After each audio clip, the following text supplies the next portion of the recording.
everybody. Happy day after Thanksgiving to you, and welcome to TDECU Stadium on the campus of the University of Houston. We've got the high school football playoffs resuming, and we've got a good ball game for you tonight here. The Ridgepoint Panthers in the third round of the playoffs taking on the Atascocita Eagles, two teams that have both lost only once, and two teams that saw each other about this time last year, although with a slightly altered schedule. It was in December. Now we're still in November, but it's Ridgepoint and Atascocita, two teams that have played brilliantly all year, despite the fact that both have been beset by some key injuries. We're going to set everything up for you on the Countdown to Kickoff show here on Vype, FortBend.com, your broadcast home for Fort Bend County High School sports. We'll be right back with Craig Stump, head coach of the Atascocita Eagles, when we continue on Vype, FortBend.com.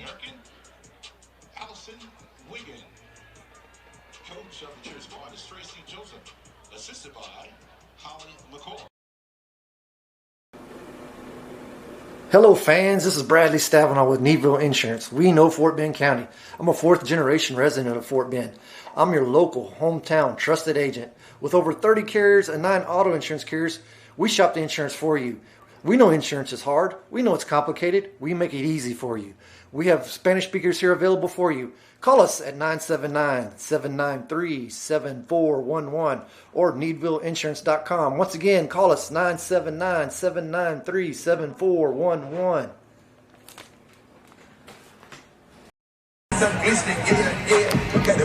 Welcome everybody to the floor of TDECU Stadium. It is the Countdown to Kickoff show as we have our third round playoff game tonight. Ridgepoint taking on Atascocita, two teams that met on this very field last year, and we're with Craig Stump, head coach of the Eagles. Your team has really been amazing. They've made up for losing their quarterback. Kind of give us the short story on what got you to this point. Yeah, we went through, 6 games, and, we found out that they said that he had tore his ACL a long time ago. So we had to play. He was out for the season.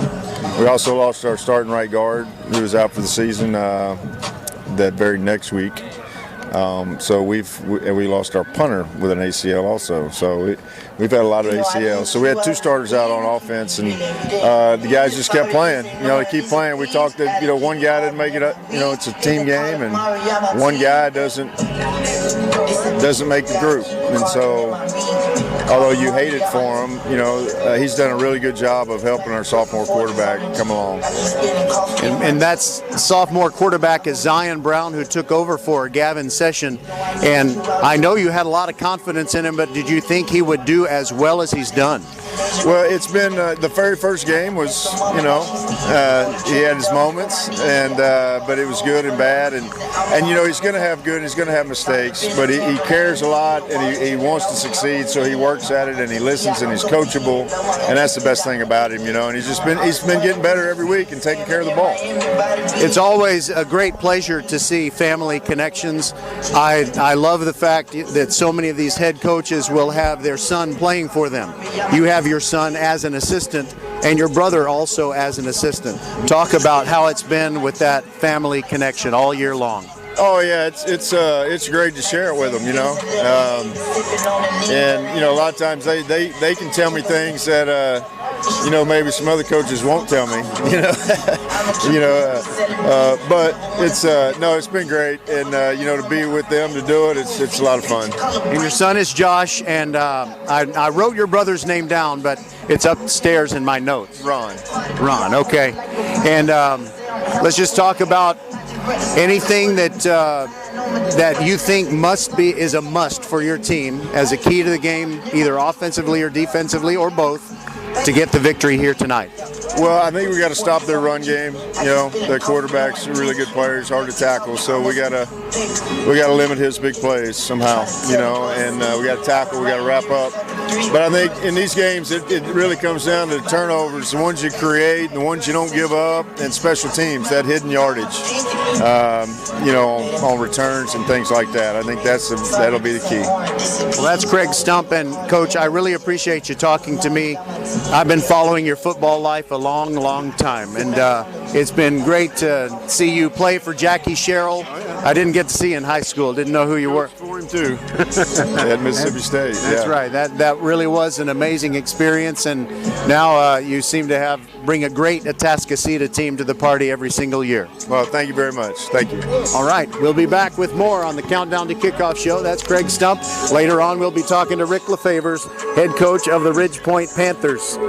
We'll be back on VypeFortBend.com after this from First Tire and Automotive. First Tire and Automotive heard you were thinking of starting your holiday shopping earlier this year, so the season of giving starts now. $15 off oil changes, $100 off 4 tires, and save on just about any service. Head to the website firsttireandauto.com and claim your savings. First Tire and Automotive, a proud sponsor of Fort Bend Vype Sports. Make your appointment today at any of the 4 convenient locations in Sugar Land and Cinco Ranch. All 4 stores open on Saturday. firsttireandauto.com. Welcome back to the Countdown to Kickoff show. It is Ridge Point and Atascocita at TDECU Stadium. And here to introduce himself and the rest of our officiating crew is our referee. Mike Alsobrooks, umpire tonight, James Fowler, head linesman, Caleb Bonds, line judge, Simcoe Brown Jr., field judge, Corey Payne, side judge, Tony Zuccarini, and back judge, David White. We appreciate it very much, Mr. Alsobrooks. I think you got a good one to officiate tonight. Thank you very much. All right, we'll continue with our Countdown to Kickoff show on VypeFortBend.com. We'll be back right after this from Xfinity. You work hard, so you deserve the good things in life, like getting an amazing deal on awesome internet. That's why there's never been a better time to switch to Xfinity. Get the fast and reliable internet you deserve for $19.99 a month for 12 months with a 1-year contract. And ask how to score 12 times the speed for the same internet price when you add Xfinity Mobile. Just imagine, faster downloads, more streaming, the possibilities are endless. Plus, you'll save hundreds over AT&T. Or learn how to get a $200 prepaid card when you get gig speed internet during the Xfinity Black Friday sales event. That means powering a house full of devices when everyone's home this holiday season. So what are you waiting for? Sign up now because you deserve awesome internet. Go to Xfinity.com, call 1-800-XFINITY, or visit a store today. Requires paperless billing and autopay. Ends 12/6/21. Restrictions apply. New Connect Internet 50 megabits per second customers only. Equipment, taxes, and fees extra and subject to change. After term, regular rates apply. Compares monthly service charge for Xfinity 600 megabits per second to AT&T 500 megabits per second, each with 1 unlimited mobile line for a year as of 10/6/21. Reduced speeds up to 20 gigabytes of mobile usage. We're the Ridge Point Panther Pack. Welcome to round 3 of the playoffs. You might think the Turkey and the Eagle have very little in common. However, neither Turkeys nor Eagles will be around next week, no matter how many leftovers you have in the fridge. Coach LaFavors is next on the Countdown to Kickoff show. Go Panthers! I messed up. Hello, I'm Gary Horn with Horn Solutions. We agree with energy analysts that the energy market has stabilized. We anticipate significant merger and acquisition activity. Good resources are scarce. Horn Solutions is positioned to assist you in accounting, finance, IT, and supply chain. Our staff can assist you with outsourcing, or we can supply you with resources to join your staff. Visit hornsolutions.net for details. Gary Horn is a highly successful businessman who has made a huge impact in people's lives, and he loves what he does for a living. That's a big reason why Gary Horn and Horn Solutions support Get a Great Gig. Get a Great Gig is a free job search consultation service that will help you find a job you love, whether it's to make more money or get personal fulfillment in the career of your choice. Email them at getagreatgig@gmail.com or on Twitter at getgreatgigs. Welcome back to the Countdown to Kickoff show. We're in the 3rd round of the playoffs, and it's a great rematch of teams that played a classic here at TDECU Stadium last year, Ridge Point and Atascocita. We're with Rick LaFavors, head coach of the Panthers. Can you describe the way things went during practice, during the 3 full practices that you had? Of course, yesterday you had a short one, and then you had a Thanksgiving dinner. Yeah, good. The kids are ready. They had fun. You know, it's nice to be able to practice with no school. Kind of reminds me of bowl practice, you know, in college. But they're locked in and ready to go. Like I said, we had fun, and you know, looking forward to getting it kicked off. Now, in the matchup with this team last year, your team really came through, really came of age, I have to say. Is there anything that you see this week just in their demeanor and maybe something that one of the leaders said that makes you feel even better going into this game than you were last time against Atascocita? I think last year everything was new. Each week was something new for all of us together. Even if maybe some of the seniors have been in playoff runs before, but it wasn't with us as a staff and this unit. So this year, every week is just such a comfort because we all have been there together. So the veterans, the seniors that were with us last year, on our run, I think have been able to grow from that experience and pull from that, and it's just been more of a confidence each week as we move forward. When you look at Atascocita, it seems like even though they lost Gavin Session, their quarterback when the season started, with Zion Brown, I don't really know that they have lost anything, and they have a great receiver in Sowell. How do you describe the Atascocita offense, and what do you have to do to succeed against them? Just hopefully slow them down. They're explosive. The young quarterback has done good. He's extremely quick, throws a good ball. And has just gotten better, each and every week, and more confident in what they're asking him to do. And again, receiving core, big, tall receiver in Soul, and they do a good job. I got the tackle that Dewberry that's huge and huge indeed. Yeah. And then on the other side, nose guard, they got another nose tackle that's gigantic as well. But they're well coached and extremely athletic, extremely explosive and fast, and we definitely got our work cut out for us. This is a great place to see a football game, a great place to play one. What went into the decision? Did you win all the flips, and did you want it to be here and be the home team again? Well, because we played here last year or on a neutral field, it's by rule automatic that we reciprocate the home the home and visitors. So I knew we'd be home if we went neutral. And then it's just the way it works with a place like this is ADs get together and kind of confirm, that, hey, if we win, we agree to play here. And we both enjoy this venue. We knew that we'd both bring good crowds. And so it just kind of happened. I'm pleased. Our kids love playing here as well. And Dina Scott's a good negotiator, isn't she? She's awesome. Blessed to have her as our leader.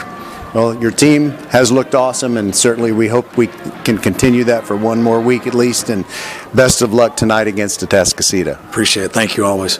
All right, we'll be back to kick this one off from TDECU Stadium. It's the Ridgepoint Panthers and the Atascocita Eagles on VypeFortBend.com. Archer Volkswagen showroom is open, and our team's excited to help you. Visit our sales department Monday through Saturday from 9 a.m. to 9 p.m. Or bring your car in for service from 7 a.m. to 7 p.m. Monday through Friday, and Saturdays from 9 a.m. to 2 p.m. We're closed on Sundays to rest and recharge with our families, so we can serve you well through the week. We hope to see you soon. All of us love sports, but not all sports are created equal. College sports have big budgets, dedicated alumni networks, and corporate sponsorships. Professional sports have even deeper pockets, millionaire owners, lucrative TV and radio deals, and merchandise sales. High school sports have you. Everyone agrees high school sports give us plenty of reasons to cheer. And now's a great time for us to give back. Supporting your hometown high school won't cost you much, but it will go a long way to ensuring the games we love the most are here to stay.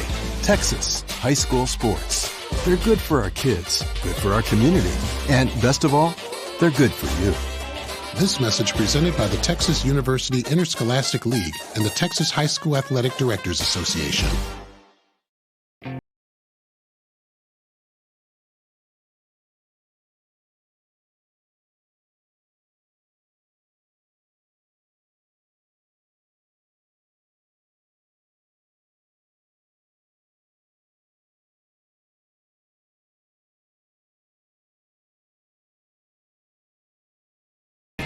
We take care of you, so you can take care of business.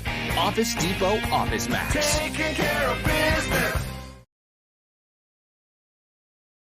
Interested in Vype Campus? Vype Campus brings our popular citywide media days right to your doorstep.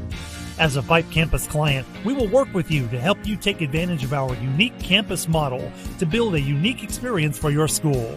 From media day photo shoots of all your athletes to game day coverage, broadcasts and live streams, video and digital content, hype videos, the Vype U program, same-day graphics, and of course your very own campus magazine, Vype Campus is truly whatever you want it to be. Email info@vypemedia.com to find out how to join Vype Campus today.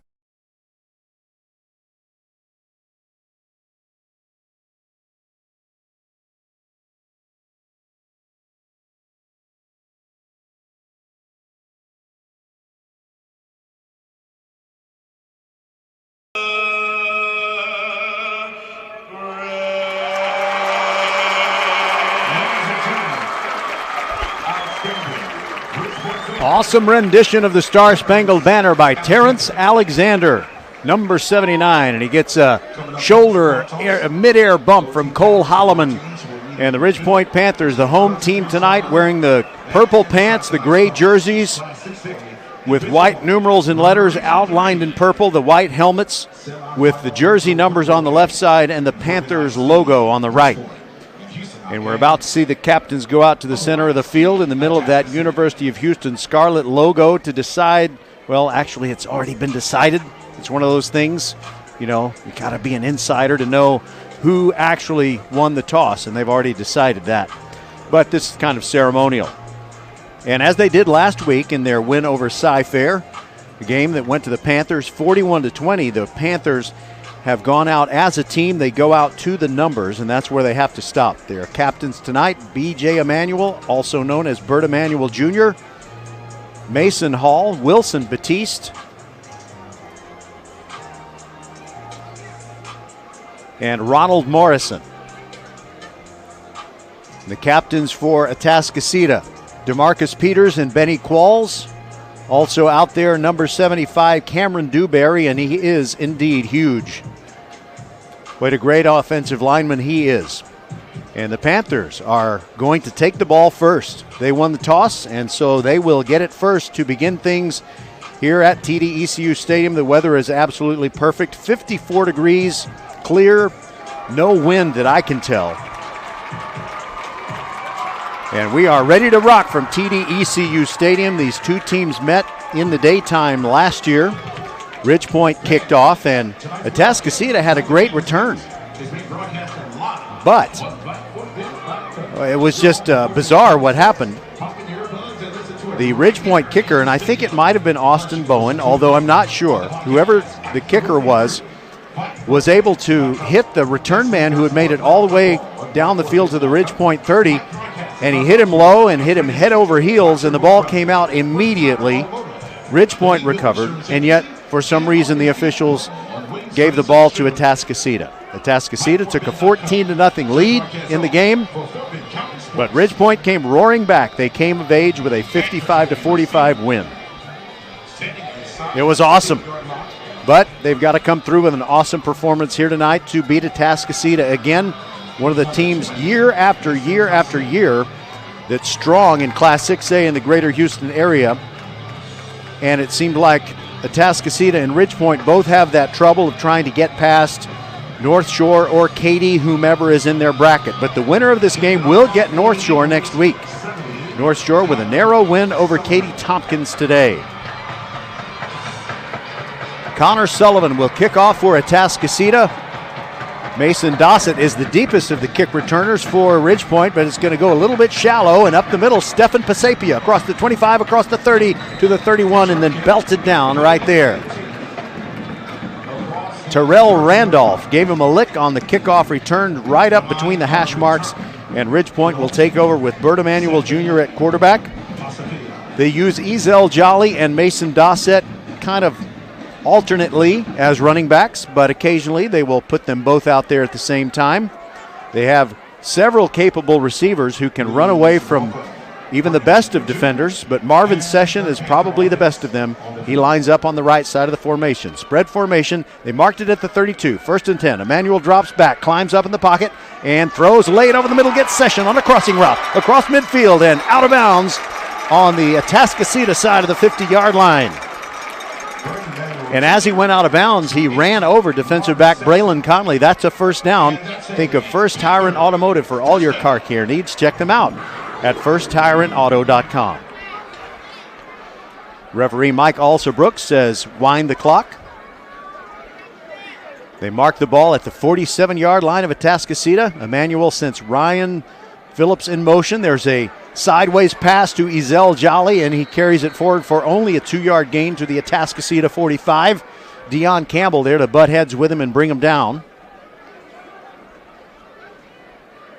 Atascocita beat Dickinson last week, 22-21, and oh boy, it was a heart stopper. A field goal on the final play of the game by Yusuf Ibrahim was the difference. Dickinson is one of those teams that Ridge Point beat back in September. Empty backfield. Emmanuel looks right, now rolls to his right near the sideline and simply throws it away. So he can live to play another down with a reasonable, makeable distance. 3rd down and 8 will be the situation.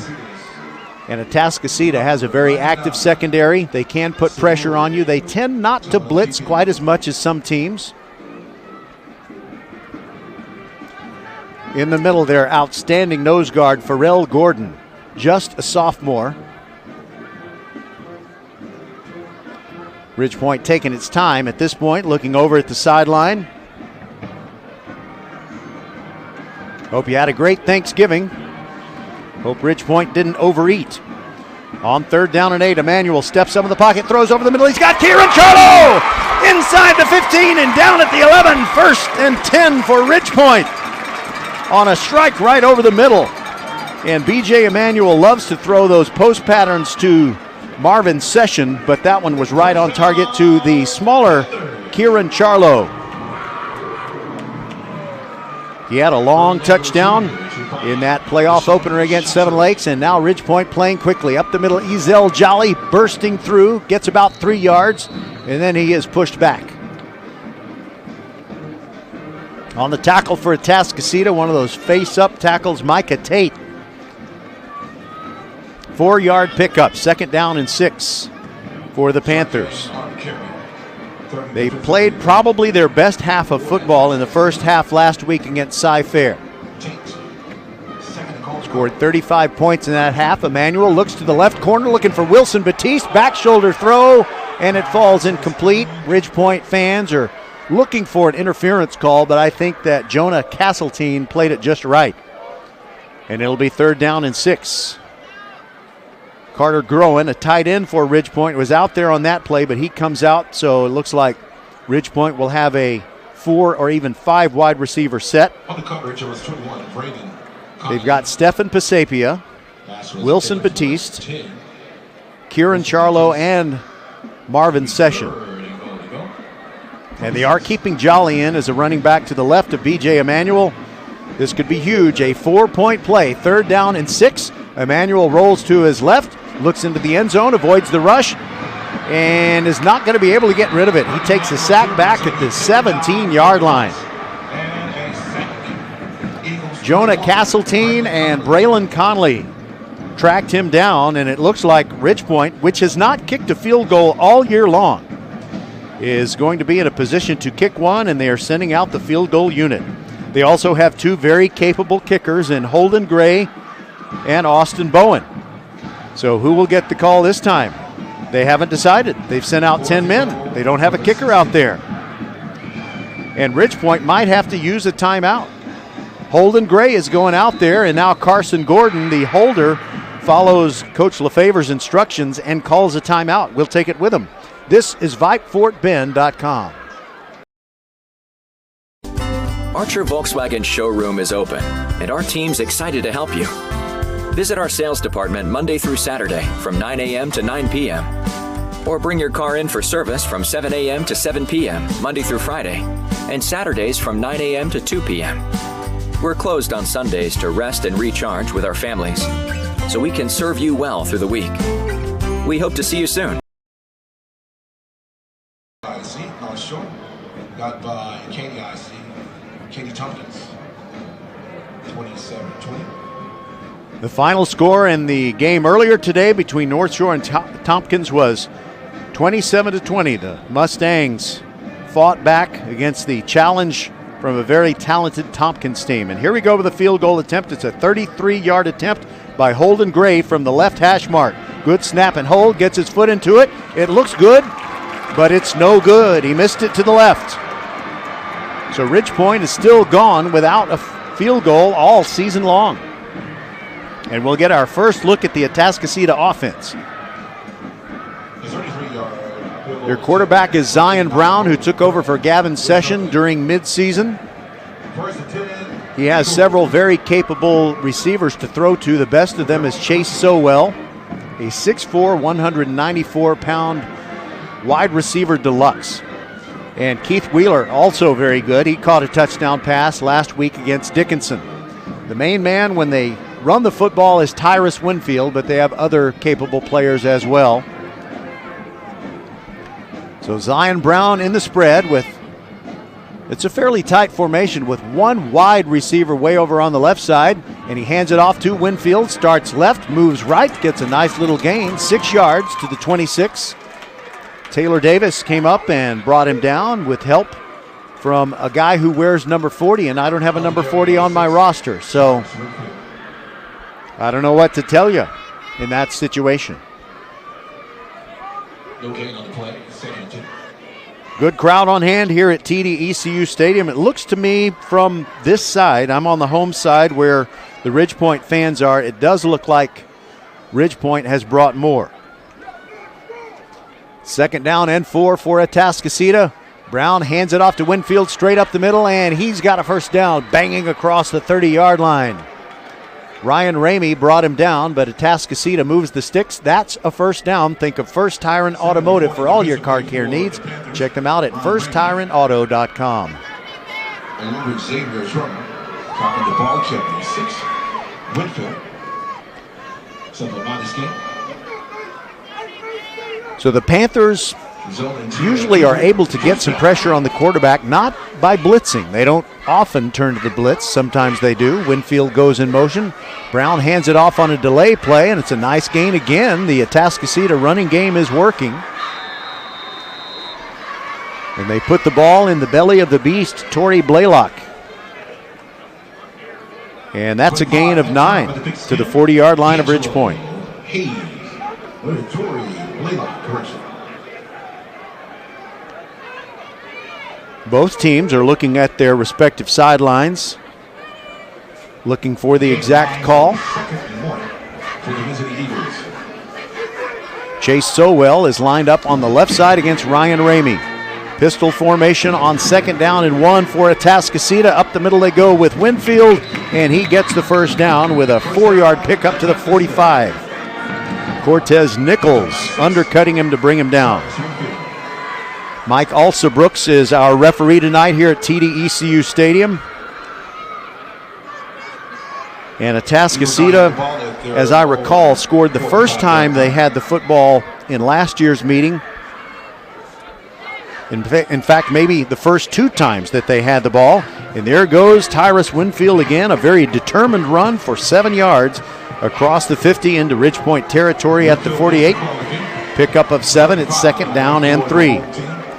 Ridge Point has lost a couple of important players along their defensive line. You heard Coach Stump in the Countdown to Kickoff show explaining that Atascocita had several serious knee injuries that cost him several starters.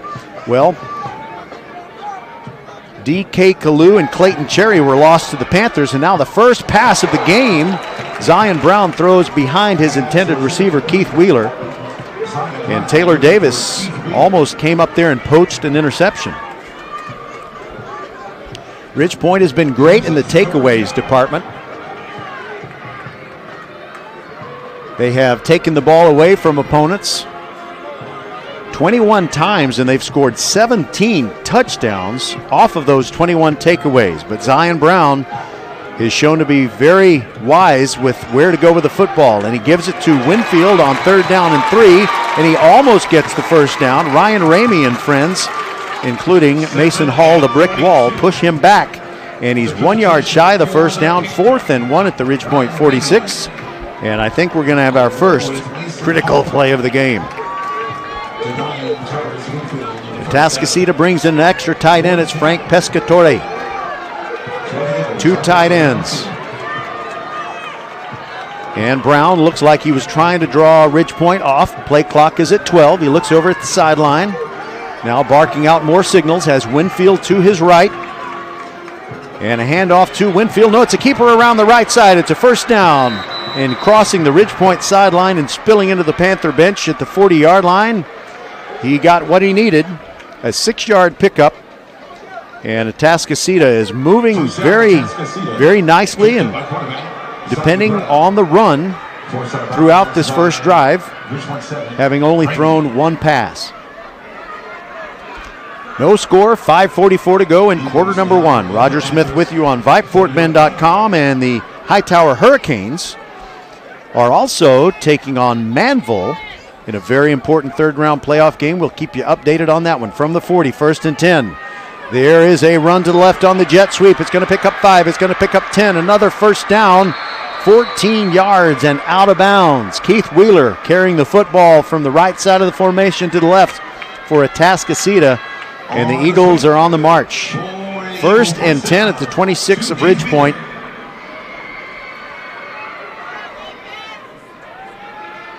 Ridgepoint just didn't let Cy-Fair do anything last week, but this is a totally different football team. Cy-Fair is a team of the future. They're going to be good next year for sure. Now there's a jet sweep coming to the right side, but it goes nowhere, and it's James Wally who blows it up for Ridgepoint. Kyron Lee trying to get around the edge. He couldn't even get to the edge. That's a 2-yard loss. 2nd down and 12. That's the first negative play of the game for the Atascocita offense. Mason Hall.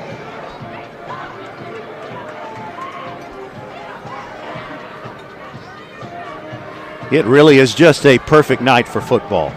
As long as you brought a jacket, you're good here. 3 receivers to the left side of the formation on 2nd and 12. Zion Brown looks over at those 3 receivers. He's got Wheeler on the right in single coverage. Gives it to Winfield up the middle. And a nice gain. Breaking tackles. Gets to the 20. That's a pickup of 8, and he's going to still need 4 on 3rd down as the ball is on the left hash mark. Atascocita moving from left to right here in quarter number 1. And before we get the ball snapped on 3rd and 4, we'll be under 4.5 minutes to go in quarter number 1.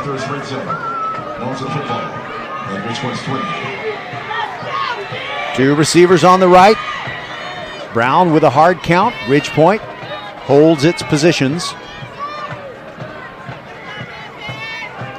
Taylor Davis faking a blitz. Now he backs up. Brown rolls to the right, throws near the sideline and off the fingertips of Wheeler. Covered by Ramey. And the ball just sailed on Zion Brown a little bit. And now we have 4th down and 4, and maybe Atascocita will try a field goal. If they do, it'll be a 37-yarder from the left hash mark. Looks like they're going to leave the offense on the field. And the play clock is at 16, and yep, they've got 4 receivers on the right side of the formation and 1 in single coverage to the left. And Brown looks that way. It's picked off by James Wally. Across the 25, 30, he's got the sideline. 1 man to beat. There goes James Wally, and he is run down from behind.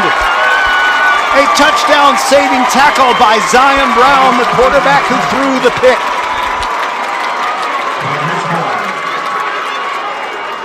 So there you go with the takeaway. What's happened now 22 times. The first 21 times Ridgepoint has converted that takeaway into a touchdown on 17 of those 21 occasions. After the play, a sportsmanlike conduct for taunting.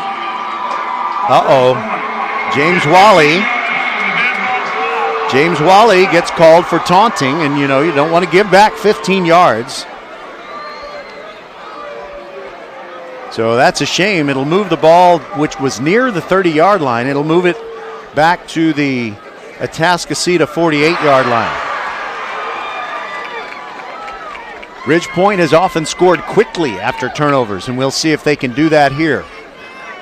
3:58 to go in the first quarter, and Ezel Jolly is in the pistol formation behind Bert Emanuel Jr. Ryan Phillips is in as a blocking back. He lines up behind a tight end on the left, and that is Preston Cooper. There's a stretch play. There goes Jolly. Turns it up the field. And a modest gain, very modest indeed, just 1 yard. Samu Taumanu Pepe.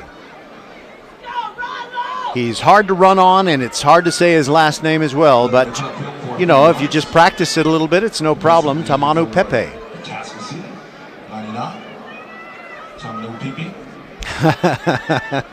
Everybody has a different way of saying it.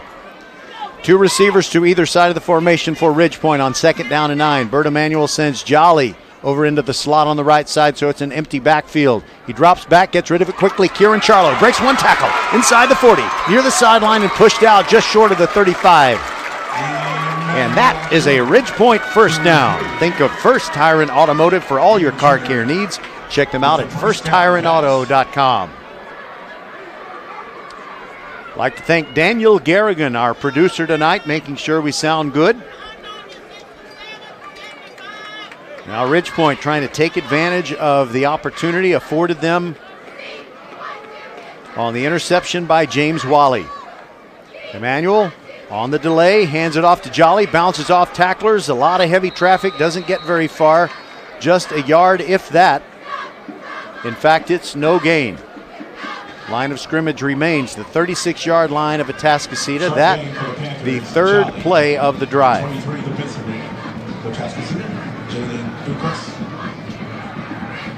Want to say hearty and very deeply affectionate congratulations to the Ridge Point girls. A great volleyball season. They made it all the way to the state semifinals before losing in 5 sets. 2nd down and 10. Emmanuel pumps short, now flushed. Tries to run out of the pocket, and he is sacked. Atascocita came with a little bit of a delayed blitz, and they brought in Knowledge Davis, and BJ didn't know he was coming. So that's a 2-yard loss. 3rd down and 12. Sacked by 54. So you've got Charlo, Pisapia, Batiste, and Session in there as wide receivers.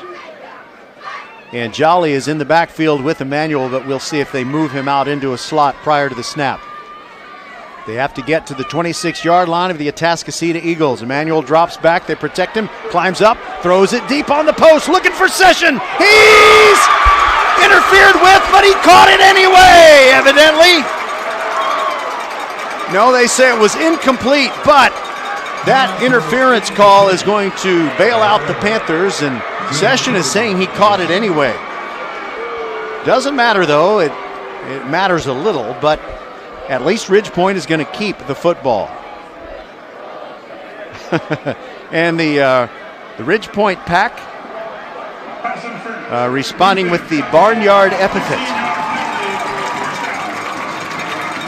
So after they walk off this penalty, that remember in high school football, you don't get it, you know, close to the goal line as you would normally. It's just a 15-yard penalty and an automatic first down. Ridge Point will now have the ball. And Atascocita's 23. All right, the Panthers are rolling. They got the ball with 3:58 to go in the first quarter in this scoreless game. Jolly in the pistol behind Emmanuel. Fake to Jolly. BJ rolls to his right, looking, running away from the pressure, near the sideline, avoids a man, gets inside the 25 and gets what he can. That ends up being a no gain. There is something about Bert Emanuel Jr. It's very frustrating for opposing defenses. First of all, he doesn't look like he's running that hard. He's just very gifted. He never seems to panic in the open field, and he always has enough speed to avoid getting really blasted by any tackler. Now, you and I have the luxury of thinking about next week. If Ridge Point can get through this one, they'll take on North Shore, a team that hit BJ and knocked him out of the game. Quarterback draw going practically nowhere, just a 2-yard gain, that's it. a scant 2 yards at that, and it's third down and a long 8. Mike Alsabrooks is our referee. Ridge Point going from right to left in this first quarter. Ryan Phillips, the blocking fullback, comes out. Stefan Pasapia goes in. Both teams have executed well on offense and had drives bogged down.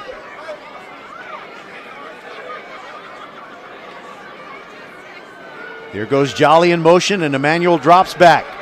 Here comes the rush. He steps up. Now he escapes to the right, looking in the end zone. Gets his feet under him, throws late, and it's incomplete. No flags on the play. Atascocita's defense really came through. And now it's fourth down and a long 8. So if we're thinking field goal, it would be from 40 yards out for the Panthers.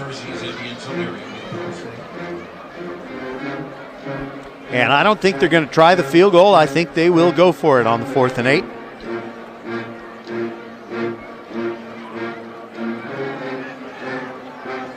Both fan bases looking like they're just kind of waiting to explode, and they will once a team scores.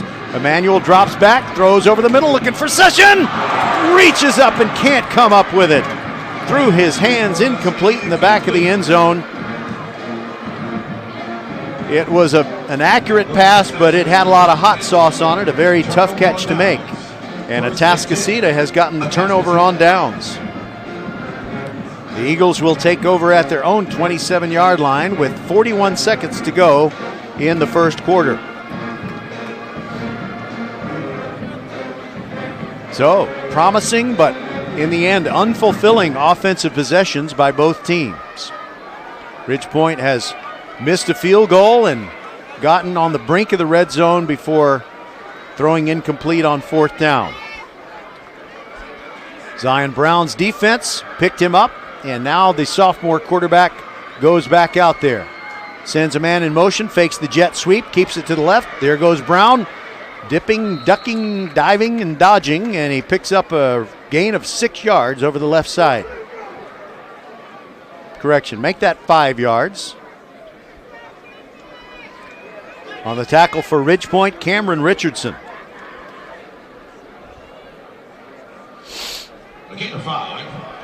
Ridge Point, since it's been in Class 6A, has won the district title every season except one. Travis had an undefeated season once. Brown pumps once, throws for Chase Sowell, his wide receiver deluxe, and he makes a beautiful toe tap catch on the far sideline at the 42. That is a first down. Think of First Tyrant Automotive for all your car care needs. Check them out at firsttyrantauto.com. It's also going to be the final play of the quarter, I do believe. Sowell went out of bounds. They've set the chains. The clock is not running yet, so we will have this one more play. There's a delay. There goes Winfield. Hit early by Wally, who had the interception earlier. He limits him to a 3-yard gain and throws him down. That's how the quarter ends. No score between Atascocita and Ridge Point. We'll be right back on VypeFortBend.com. First Iron Automotive heard you were thinking of starting your holiday shopping earlier this year, so the season of giving starts now. $15 off oil changes, $100 off 4 tires, and save on just about any service. Head to the website FirstIronAuto.com and claim your savings. First Iron Automotive, a proud sponsor of Fort Bend Vype Sports. Make your appointment today at any of the 4 convenient locations in Sugar Land and Cinco Ranch. All 4 stores open on Saturday. FirstIronAuto.com.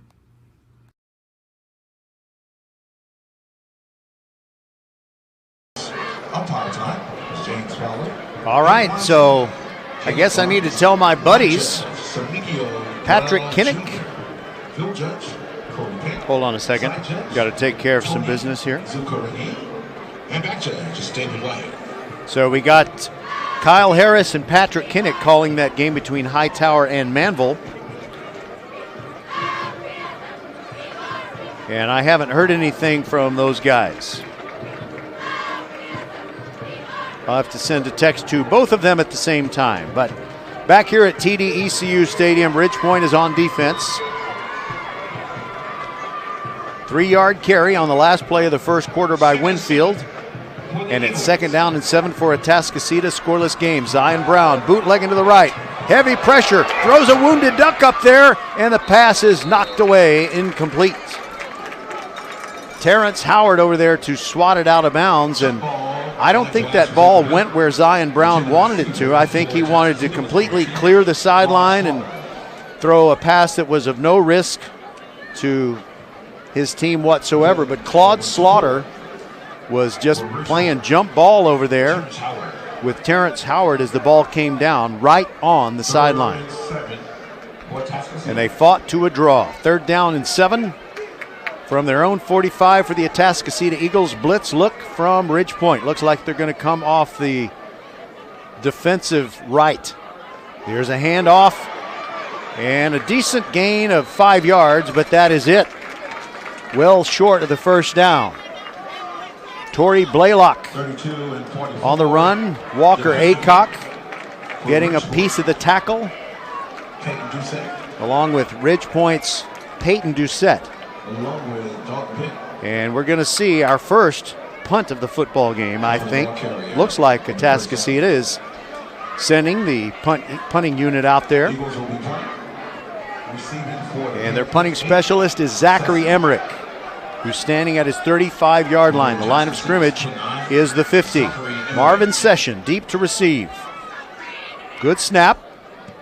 And he gets it away, and it's a beautiful spiraling kick that goes nose down, and Session fair catches it at the 9-yard line. So Ridge Point's going to have a long way to go when they start this next possession. We'll be right back on VypeFortBend.com.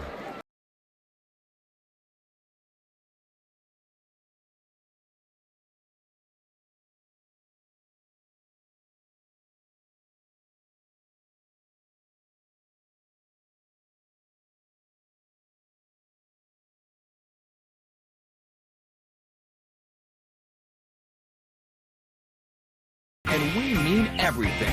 We take care of you, so you can take care of business. Office Depot Office Max. Taking care of business. From the 9-yard line, BJ Emanuel hands the ball off for Ridge Point. A short gain straight up the middle, just 2 yards, and that's it. Ezel Jolly carrying the football. And it's hard to get away from Samu Tamanu Pepe. The big nose tackle, bringing down Ezel Jolly for a gain of only 2, and it's 2nd down and 8. Second play of the drive, Emanuel trying to get Atascocita to jump. Both defensive lines have been very disciplined when quarterbacks have tried to do that tonight. Emanuel looks left and right, now takes the snap, drops back, he gets protection, now steps up, the pocket collapses, he's hit, and down at the 11-yard line. A sack and a loss of 1. It'll be 3rd and 9. Emmanuel Jr. taking down for Atascocita second. 30. So this is one of those games where you think about just how dangerous it can be if you're Atascocita trying to play defense against Ridge Point. The worst thing you can do sometimes is flush Bert Emanuel Jr. out of the passing pocket when he just realizes that he can't find anyone open, and he pulls it down and runs and gets past that first wave of the pass rush. He is very dangerous indeed. He drops back and throws a slant. Wilson Batiste has it, first down across the 30 and down at the 33. Nice little slant. Dion Campbell brought down Wilson Batiste, number 10, tackling number 10. But that's a first down. Think of First Tyrant Automotive for all your car care needs. Check them out at firsttyrantauto.com. They mark him at the 31-yard line. And Emanuel fakes the handoff. Late rush, throws near sideline. Back shoulder throw. Session in and out of his hands. He was dueling shoulder to shoulder with DeMarcus Peters, and he kind of juggled the football. He almost tipped it up to himself, but he tipped it a little bit too far down the field. So he's been diving for footballs throughout the evening thus far.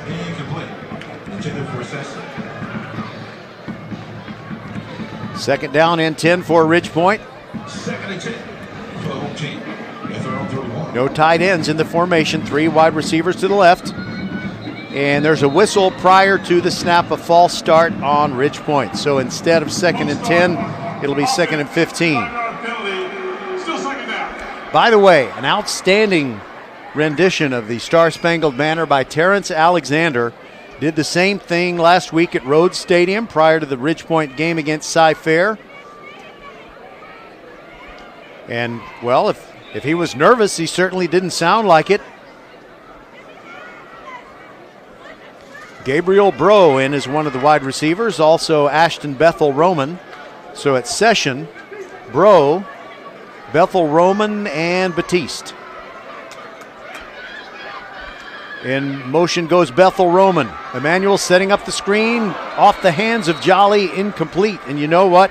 Even if Jolly had made the catch, I think there's a good chance that Jonah Castletine would have brought him down.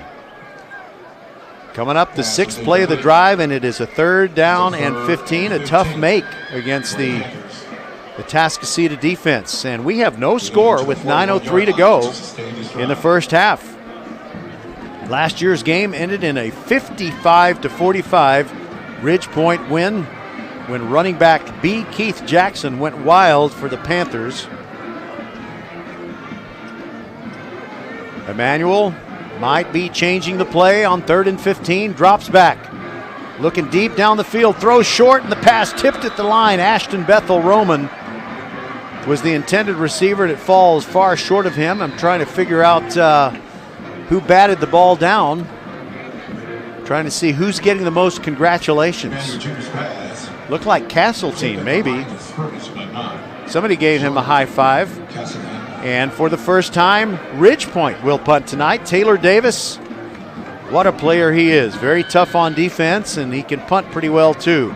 Chase Sowell is one of the runners, return men back there. Davis gets the punt away, end over end. And it's going to be returned from the 42-yard line. A pretty decent return by Benny Qualls. No relation to Chad Qualls. You know, used to be a relief pitcher for the Astros. Be sure and read about this game on Vype.com. Josh Cook is down there with his camera and his notebook and his recorder.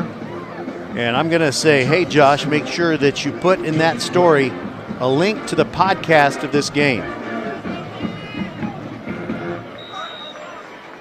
Ended up being just a 3-yard return of the punt by Benny Qualls, and now Atascocita takes over with 8:47 to go in the first half.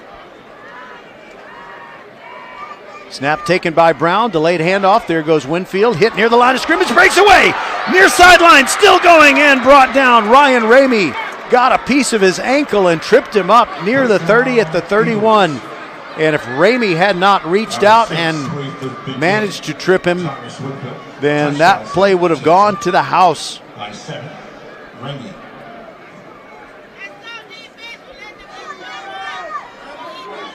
Ridge Point defense needs to stand up strong here. Zion Brown talking to Winfield, 2nd play of the drive. Takes the snap, runs to the right, looking for the edge, and he gets there. He's hit hard near the 25, might have even gotten to the 24 before they pushed him back. And that's going to be a pickup of 6 for Atascocita and their sophomore quarterback, Zion Brown. Brown got his own number that time for a 6-yard gain. 2nd down and 4 to go for Atascocita.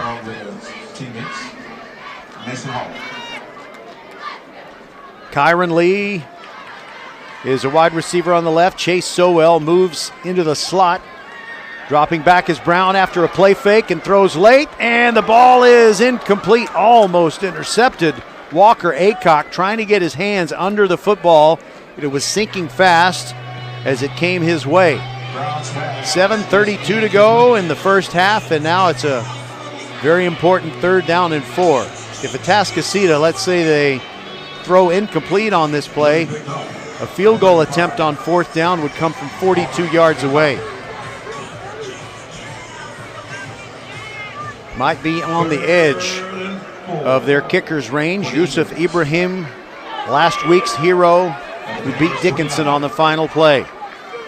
Here we go, 3rd down and 4. Zion Brown takes the snap, rolls to his right. Here comes the pursuit. He's going for the stick, and the Ridgepoint defense is there. Walker Aycock blows him up near the sideline.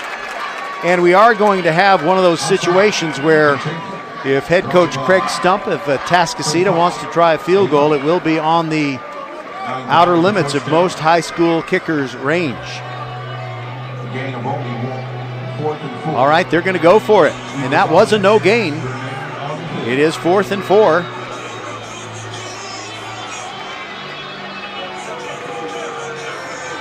Here comes the 5th play of the drive. 3 receivers on the left side of the formation. Zion Brown looking in that direction. He drops back. He looks left. He shuffles to the left. Throws late. The pass is caught by Sowell. Inside the 15 and down to the 11-yard line. Gang tackle. Walker Aycock, Ryan Ramey, and Alejandro Colbert. And it takes that many guys to bring down the very gifted Chase Sowell. 1st and 10 for Atascocita at the 11-yard line. That's a first down. Think of First Tire and Automotive for all your car care needs. Check them out at firsttireandauto.com. Here comes the 6th play of the drive. Hand off to Winfield. Mason Hall right there to blow him up. As soon as he gets the football, a loss of 3. And Atascocita was fortunate that that play didn't take a nanosecond longer to develop, because if it had, and by the way, it's a loss of 5, not just 3. If it had taken just an extra instant to develop and for Zion Brown to get the ball in Winfield's belly, well, I think Mason Hall would have kept that from happening. 2nd down and 15. Brown in the spread, takes the snap, rolls to his right, looking toward the sideline, throws, he's got a catch, a short gain, 3, maybe 4 yards as he delivered to Keith Wheeler. That's the 7th play of the drive, and now we have another big 3rd down coming up, and it's going to be 3rd down and 12. From just inside the 14-yard line, so Atascocita can make a first down without scoring here.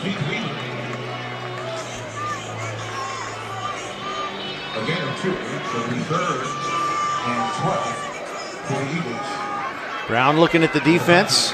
Very heavy on the right side, but Chase Sowell in his solo coverage on the left. He throws late near the pylon. The pass is high and incomplete. He intended it for Claude Slaughter, and Terrence Howard was there on the defense. And it looks like Atascocita is going to have to settle for a field goal attempt, and they bring out Yusuf Ibrahim. This one will be a 30-yarder. No wind to affect it. He's on the right hash mark.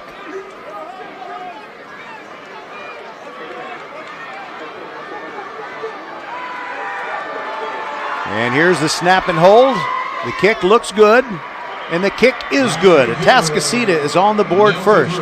5:25 to go before halftime. This is VypeFortBend.com. We'll be right back. 3-0 Eagles over the Ridgepoint Panthers. You work hard, so you deserve the good things in life, like getting an amazing deal on awesome internet. That's why there's never been a better time to switch to Xfinity. Get the fast and reliable internet you deserve for $19.99 a month for 12 months with a 1-year contract. And ask how to score 12 times the speed for the same internet price when you add Xfinity Mobile. Just imagine, faster downloads, more streaming, the possibilities are endless. Or learn how to get a $200 prepaid card when you get gig speed internet during the Xfinity Black Friday sales event. That means powering a house full of devices when everyone's home this holiday season. So what are you waiting for? Sign up now because you deserve awesome internet. Go to Xfinity.com, call 1-800-XFINITY, or visit a store today. Requires paperless billing and autopay. Ends 12/6/21. Restrictions apply. New Connect Internet 50 megabits per second customers only. Equipment, taxes, and fees extra and subject to change. After term, regular rates apply. Reduced speeds after 20 gigabytes of mobile usage. One thing that head coach Rick LaFavors of Ridgepoint said last week prior to the game against Cy-Fair was that his team had to be patient. If they didn't break those long, explosive plays, which they've done so often this season, they're going to have to be patient tonight. They're down 3-0. And the kickoff is taken by Charlo at the 17-yard line, up the far sideline, gets what he can, steps out of bounds at the 26. 9-yard kickoff return, kicked by Connor Sullivan of the Atascocita Eagles.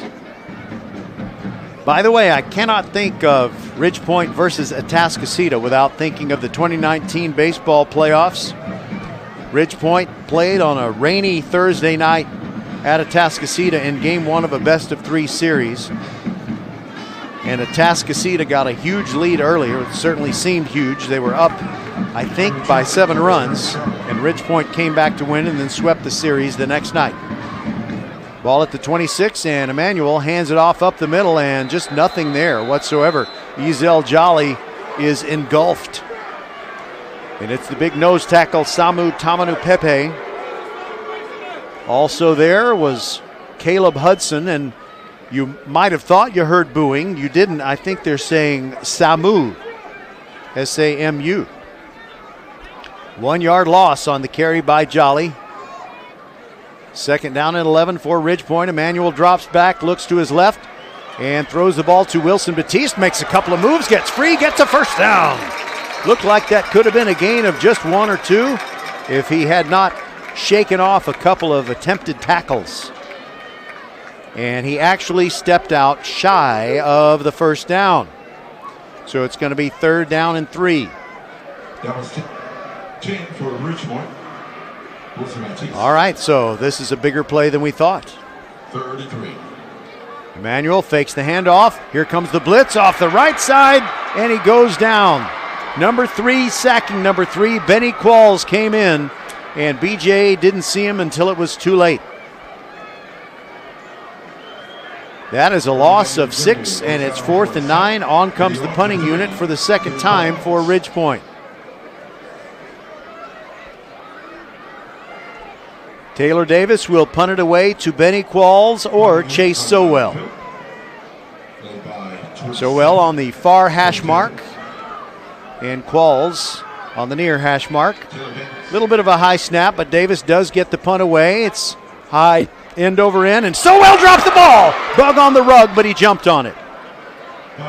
It'll be 41-yard line possession for the Atascocita Eagles, and their hearts had to jump into their throats there for an instant. Coming up at halftime, we will have lots and lots of scores for you. The day after Thanksgiving, especially in a normal year, and this is a normal non-COVID year where all of the state football championships will have been decided by the time everything is over on the Saturday night before Christmas, which is as it should be. 3:57 to go before the half. Zion Brown rolling to his left, looking down the field, sideline catch at the 45-yard line. And a gain of only, make it the 46-yard line, a gain of 5 as he delivered the football to Kyron Lee. That stops the clock with 3:51 to go before halftime.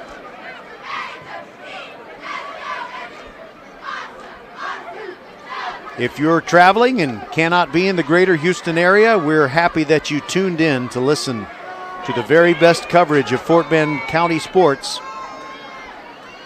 Here goes Wheeler in motion.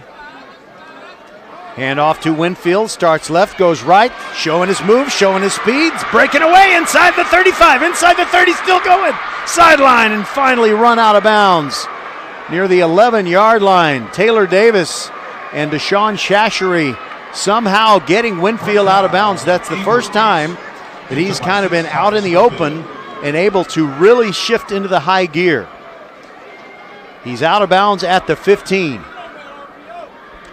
So that was a 31-yard run for Tyrus Winfield.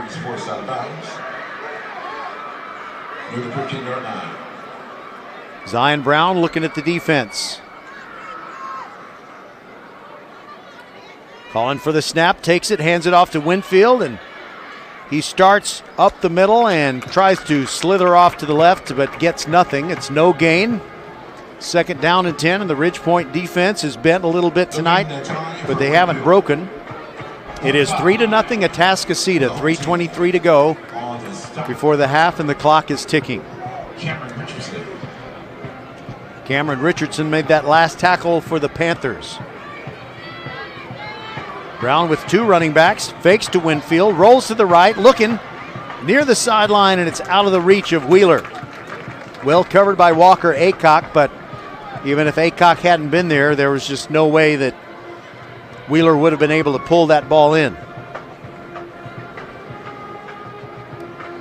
Here comes the 5th play of the drive, and it's a big one. 3rd down and 10 for Atascocita. Pressure by Ridgepoint, 42, Paul. Atascocita's done a great job of protecting their young quarterback, Zion Brown.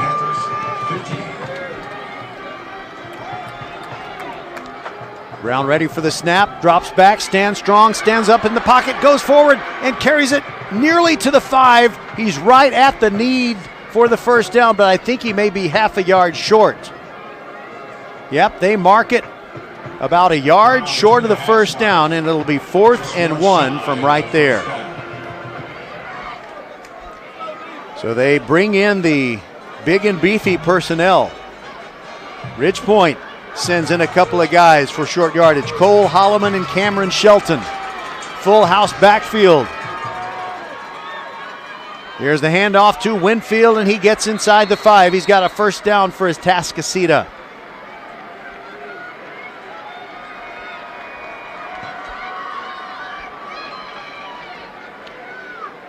First down, Atascocita. So the Eagles are on the march and threatening to score a touchdown.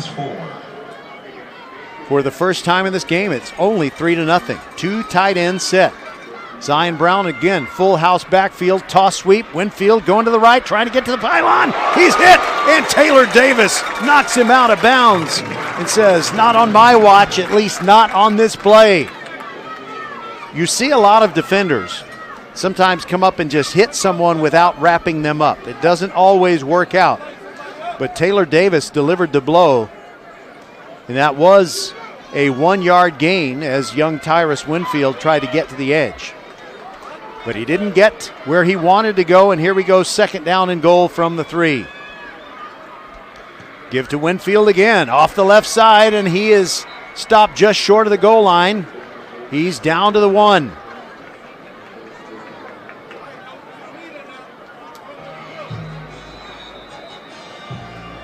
And I think we're going to get a timeout. The Ridgepoint defense wants to talk it over. We'll be back on VypeFortBend.com. You work hard, so you deserve the good things in life, like getting an amazing deal on awesome internet. That's why there's never been a better time to switch to Xfinity. Get the fast and reliable internet you deserve for $19.99 a month for 12 months with a 1-year contract. And ask how to score 12 times the speed for the same internet price when you add Xfinity Mobile. Just imagine, faster downloads, more streaming, the possibilities are endless. Or learn how to get a $200 prepaid card when you get gig speed internet during the Xfinity Black Friday sales event. That means powering a house full of devices when everyone's home this holiday season. So what are you waiting for? Sign up now because you deserve awesome internet. Go to Xfinity.com, call 1-800-XFINITY, or visit a store today. Requires paperless billing and autopay. Ends 12/6/21. Restrictions apply. New Connect Internet 50 megabits per second customers only. Equipment, taxes, and fees extra and subject to change. After term, regular rates apply. Reduced speeds after 20 gigabytes of mobile usage.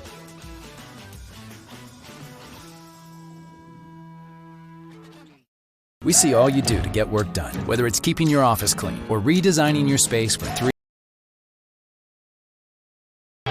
Sorry, we'll make it up to you, Office Depot. And here we go, 3rd down and goal. 1-yard line for Atascocita. And they push forward on the quarterback sneak. Did Brown get in? The officials haven't made a signal yet. They're looking in among all those bodies, and there's no signal. The Atascocita players raising their arms. They think it's a touchdown, but it's not. It's right on the lip of the cup, and now Coach LeFavors wants a timeout for the Panthers. Comes way out beyond the numbers to call it. We'll take it with him and be back on VypeFortBend.com. We see all you do to get work done, whether it's keeping your office clean or redesigning your space for 3 or 300. Our business is to keep business going. Buy online and pick up in store, or get free next business day shipping at Office Depot, Office Max, and OfficeDepot.com. Archer Volkswagen showroom is open, and our team's excited to help you. Visit our sales department Monday through Saturday from 9 a.m. to 9 p.m. Or bring your car in for service from 7 a.m. to 7 p.m. Monday through Friday, and Saturdays from 9 a.m. to 2 p.m. We're closed on Sundays to rest and recharge with our families, so we can serve you well through the week. We hope to see you soon. ISC calling short next week. Class 6A Division 1, Region 3. All right, here we go. 4th and goal from inside the 1 for Atascocita. Ridgepoint stacking up the defense, and a sneak by Zion Brown. He's into the end zone for a touchdown. 1-yard run for Zion Brown. Xfinity is the future of awesome, and we think the sophomore quarterback for the Eagles has an awesome future. He puts his team ahead 9-0, and now it'll be Ibrahim to come on and try and make it 10-0. They're in that swing and gate formation. We'll see if they try something funky. No, they don't. They will now move into the conventional place kicking formation. Ibrahim's kick is up, and Ibrahim's kick is good. 10-0 Atascocita with 1:17 to go before halftime. Keep in mind, Atascocita will get the football to begin the second half, and they have a 2-score lead at the moment. We'll be back on VypeFortBend.com. All of us love sports, but not all sports are created equal. College sports have big budgets, dedicated alumni networks, and corporate sponsorships. Professional sports have even deeper pockets, millionaire owners, lucrative TV and radio deals, and merchandise sales. High school sports have you.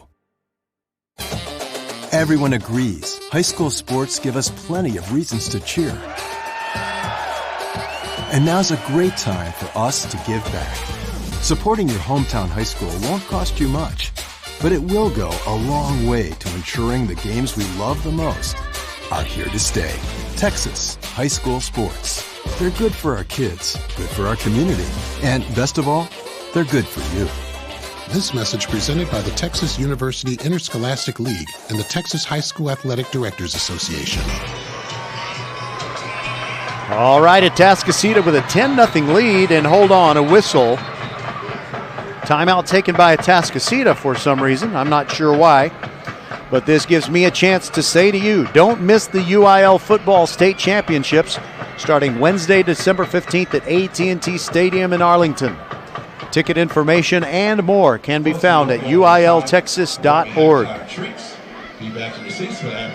So I was thinking back, when was the last time that Ridgepoint was trailing in a game that I had seen? And I really can't remember. I'm not sure that they ever trailed during district play at any point. And so then not only are trailing, in fact, I don't think they trailed at all in the playoff opener against Seven Lakes, and they didn't trail against Cy-Fair either last week. So not only are they down, they're down by 2 scores. It is 10-0 Atascocita. Ridgepoint has turned the ball over on downs inside Atascocita's 25, and they've also missed a field goal. All right, here comes the kickoff of Connor Sullivan. Very short run up to the ball, kind of like Austin Bowen of Ridgepoint. And he drills it near the sideline. Numbers, Marvin Session, 25-yard line, makes a move across the 30, across the 40, and runs into some resistance and nudges ahead to the 39-yard line. And nice sportsmanship, something you really like to see. Darrell Gill helping Marvin Session up. Marvin Sessions' cousin Gavin was the starting quarterback for the Eagles and leading them to a great season, but he tore his anterior cruciate ligament, and that ended his season. Ridgepoint's D.K. Kalu was lost to the season with a knee injury. Same thing with Clayton Cherry and also their fine offensive lineman, Calvin Harvey. Flag comes down, free play, throw into the left flat. It's Kieran Charlo. He's got a first down and more. Far sideline, still going, cutting back to the middle. Now back to the sideline and down at the 37. That'll be a first down for Ridgepoint. They will decline the offside penalty. Offsides. Defense. Decline. I knew that was going to happen. That's a Panther. You know what, though? There's more penalty flaggage over there. Oh, my goodness. I think we might end up with some kind of illegal block or a hold against Ridgepoint as Charlo was trying to make moves. And Number 6. oh, 15 yards from the all right. It is not something that happened during the play. It was afterward. Charlo called for unsportsmanlike conduct. He is coming to the sideline, and Rick LaFavors is going to give him an earful. And you just can't do that. You know, when you get to the third round of the playoffs against a team like Atascocita, nothing that you say to try to tease them, taunt them, whatever, it's just not going to affect them. All right, here we go. There's a throw to the far sideline, and Wilson Batiste makes the catch for Ridgepoint. Gets out of bounds at the 44-yard line. So that was a 1st and 10 for Ridgepoint, and that's an 11-yard pickup to give them the first down. So Charlo, his penalty for unsportsmanlike conduct came after the play. So it didn't erase that first down for Ridgepoint. Actually, that was a 9-yard pickup. The chain gang moved a little too quickly. Emmanuel stepping up. Now he's going to run. Far sideline.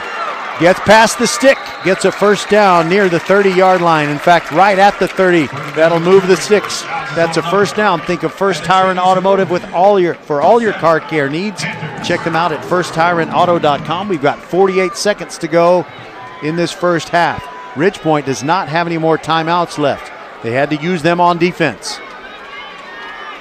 1st and 10 from the 30, ball on the left hash. Emmanuel pump short, looks right, now looks left, now flush to the right. Look out, here comes the rush, and he throws it. He's got Stefan Pasapia, but it rattles out of his hands, incomplete. The ball arrived, and then Benny Qualls arrived and disrupted Stefan just enough to make it an incomplete pass. And if Stefan's Aunt Beth is listening in California, hello, Beth. Don't worry. Plenty of time left in this football game. 2nd down and 10. 10-0, Atascocita on top. Emmanuel drops back, stands strong, throws over the middle, got Bro! Incomplete. Deion Campbell coming up to hit Gabriel Bro. And Gabriel may have heard some footsteps there. So it's 3rd and 10 from the 30. 34 seconds remain. Again, Ridgepoint has no timeouts. If they can convert here on a play that does not stop the clock by going out of bounds, then you may very likely see them go up and clock the football. On 3rd and 10, Emmanuel drops back, has time. And now he runs up the middle, and the rush gets him. He's dropped for a loss of a yard. The ball's at the 31. The clock is ticking, 24 seconds to go. You're going to rush the field goal unit out there, and Holden Gray is going to try one from 47 yards. He is right in the middle of the field. Carson Gordon will be the holder. The clock is at 10. It is ticking down. Gray is ready. And here we go. 5 seconds, 4. They get it underway. And the kick is going to be short. So Atascocita's defense has held, and that's how the first half ends. 10-0. The Eagles on top here on VypeFortBend.com. It is going to take one of those very trying and testing second half performances for the Panthers.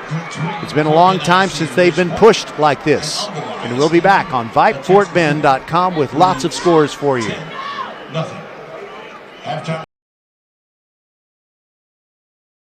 Hello, I'm Gary Horn with Horn Solutions. We agree with energy analysts that the energy market has stabilized. We anticipate significant merger and acquisition activity. Good resources are scarce. Horn Solutions is positioned to assist you in accounting, finance, IT, and supply chain. Our staff can assist you with outsourcing, or we can supply you with resources to join your staff. Visit hornsolutions.net for details. Gary Horn is a highly successful businessman who has made a huge impact in people's lives, and he loves what he does for a living. That's a big reason why Gary Horn and Horn Solutions support Get a Great Gig. Get a Great Gig is a free job search consultation service that will help you find a job you love, whether it's to make more money or get personal fulfillment in the career of your choice. Email them at getagreatgig@gmail.com or on Twitter at getgreatgigs. Hello fans, this is Bradley Stavanaugh with Needville Insurance. We know Fort Bend County. I'm a 4th generation resident of Fort Bend. I'm your local, hometown, trusted agent. With over 30 carriers and 9 auto insurance carriers, we shop the insurance for you. We know insurance is hard. We know it's complicated. We make it easy for you. We have Spanish speakers here available for you. Call us at 979-793-7411 or needvilleinsurance.com. Once again, call us 979-793-7411. Archer Volkswagen showroom is open, and our team's excited to help you. Visit our sales department Monday through Saturday from 9 a.m. to 9 p.m. Or bring your car in for service from 7 a.m. to 7 p.m. Monday through Friday, and Saturdays from 9 a.m. to 2 p.m. We're closed on Sundays to rest and recharge with our families, so we can serve you well through the week. We hope to see you soon. First Iron Automotive heard you were thinking of starting your holiday shopping earlier this year, so the season of giving starts now. $15 off oil changes, $100 off 4 tires, and save on just about any service. Head to the website firstironauto.com and claim your savings. First Iron Automotive, a proud sponsor of Fort Bend Vype Sports. Make your appointment today at any of the 4 convenient locations in Sugar Land and Cinco Ranch. All 4 stores open on Saturday. firstironauto.com.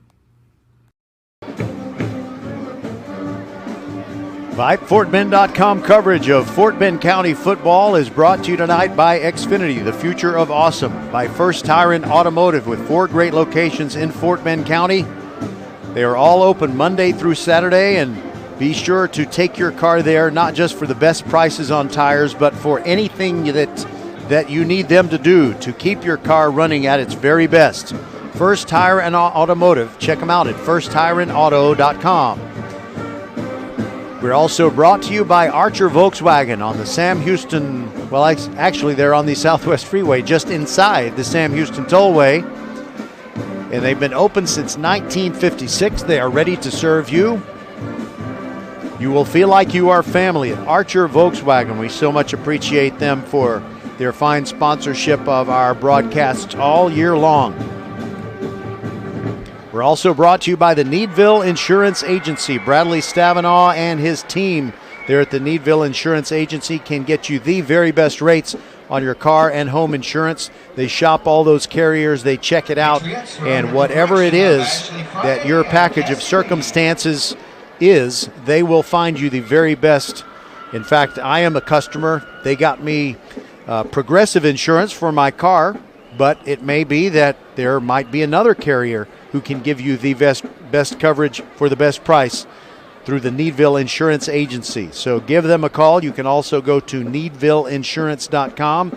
You can get it all done from your home. You don't even have to leave. You can call them. You can do it online.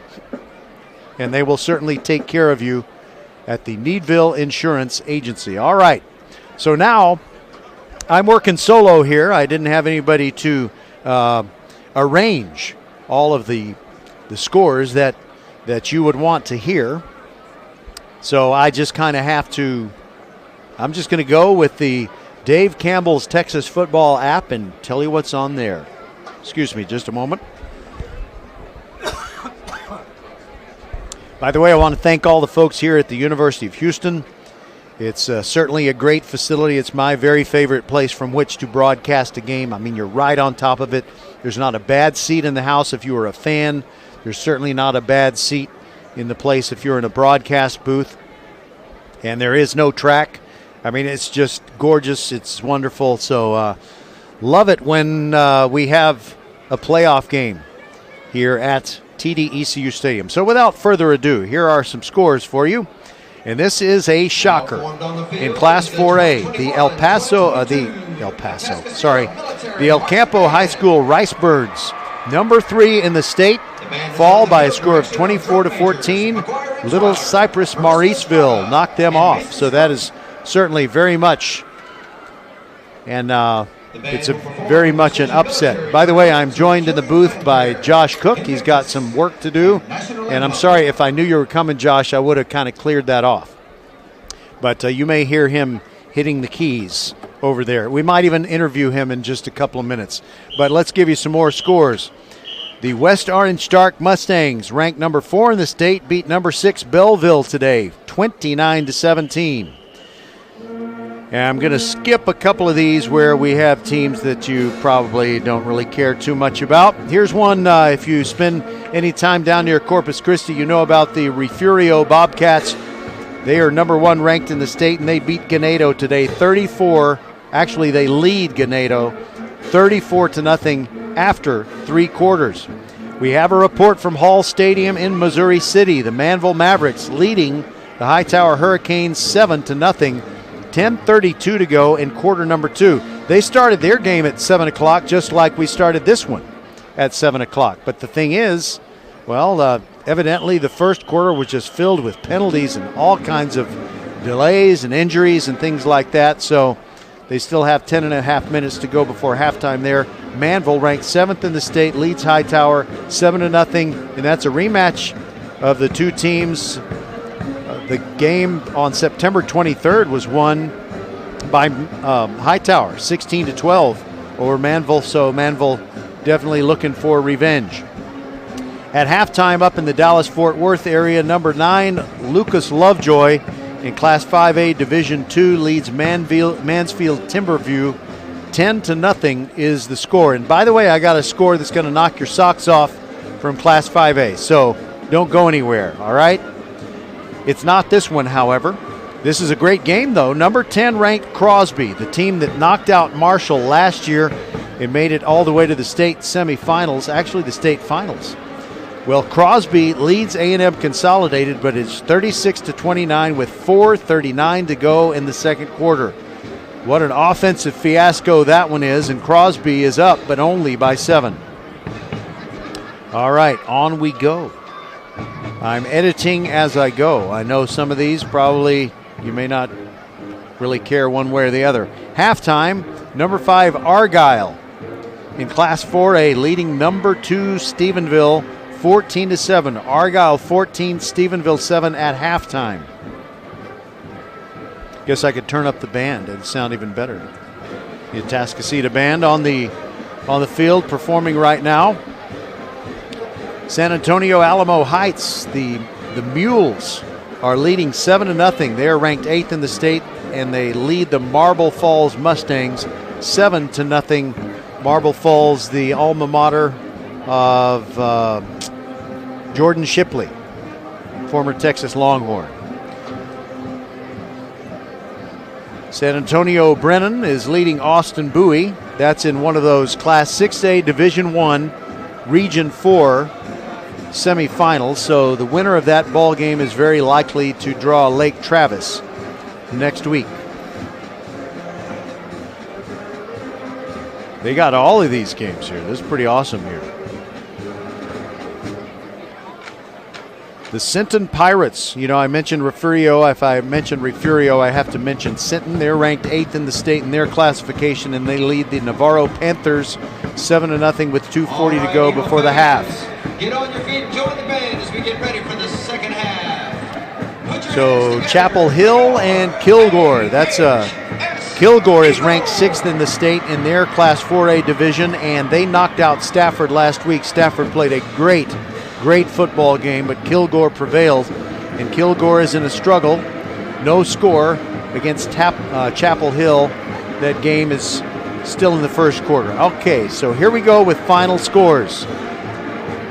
The Cuero Gobblers beat Wimberley. Number 7 beats number 9. Cuero 36, Wimberley 26. And the Gobblers will move on in the state playoffs. Katy beat C.E. King in the Class 6A Division II playoffs, and that's not surprising, but C.E. King certainly gave Katy a very good game. It says a lot about how great the Katy Tigers are when a team loses 41-24, and you say, wow, they really gave them a good game. But Katy is just that good. The Peyto Panthers, they are just that good in Class 5A Division I. Peyto beat Cedar Park. Cedar Park, they beat them 65-14. So now the survivor of Manville against Hightower is going to play Peyto next week.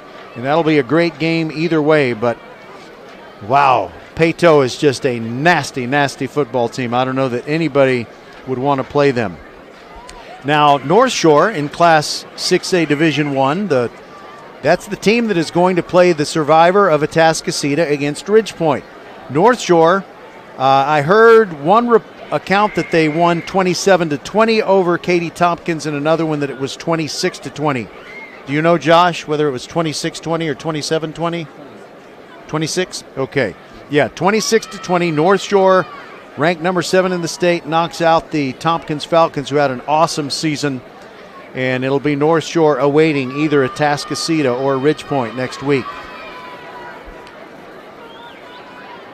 26-20. Yeah, that's given those North Shore Mustangs a pretty good game. Now here is the shocker, and I'm so happy to hear about this. The number 5 ranked South Oak Cliff Bears in Dallas in Class 5A Division II. South Oak Cliff has a very proud football history. That school has been open for a long, long time, and they have kind of been in that situation where they could go into the third round and just could not seem to get past that. Well, they have knocked out the Aledo Bearcats. 33-28. South Oak Cliff beats Aledo, and now that the Marshall Buffs are not going to make it to a state championship, I'm sure they would have loved to have gone to one and not seen the Aledo Bearcats waiting for them there. Aledo is not coming to the party this year. And, frankly, that's refreshing. Aledo's just so good. No one can seem to beat them, except today they did. Great job by the South Oak Cliff Bears. Number 5 beats number 1. The Wakeland Wolverines out of Frisco lose to the College Station Cougars, and I think the College Station Cougars very likely could get themselves another state championship. They won one in 2017. And College Station beats Wakeland 45-35. It was Frisco Wakeland that beat Highland Park just, I guess, a week ago.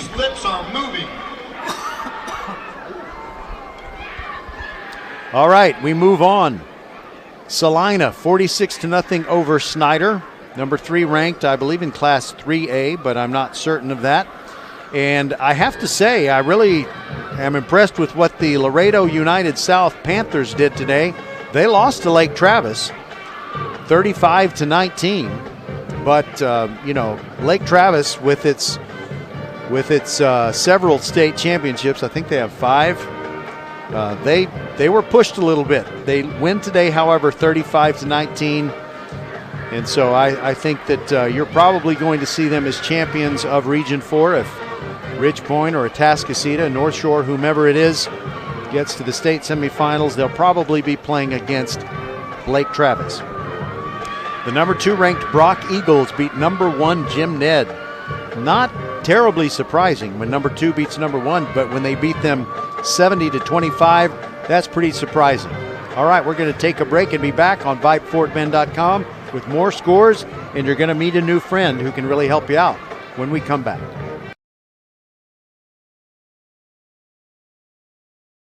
What is Vype Live? Vype Live is one of the largest and most respected broadcast and live stream networks in the state of Texas. Vype Live broadcasts any sport you can think of for youngsters of any age, from Pee Wee and Pop Warner to high school, club, college, semi-pro, and beyond.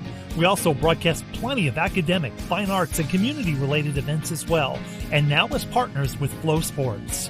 Email us at info@vypemedia.com to find out more. Vype Live. We bring your teams to you.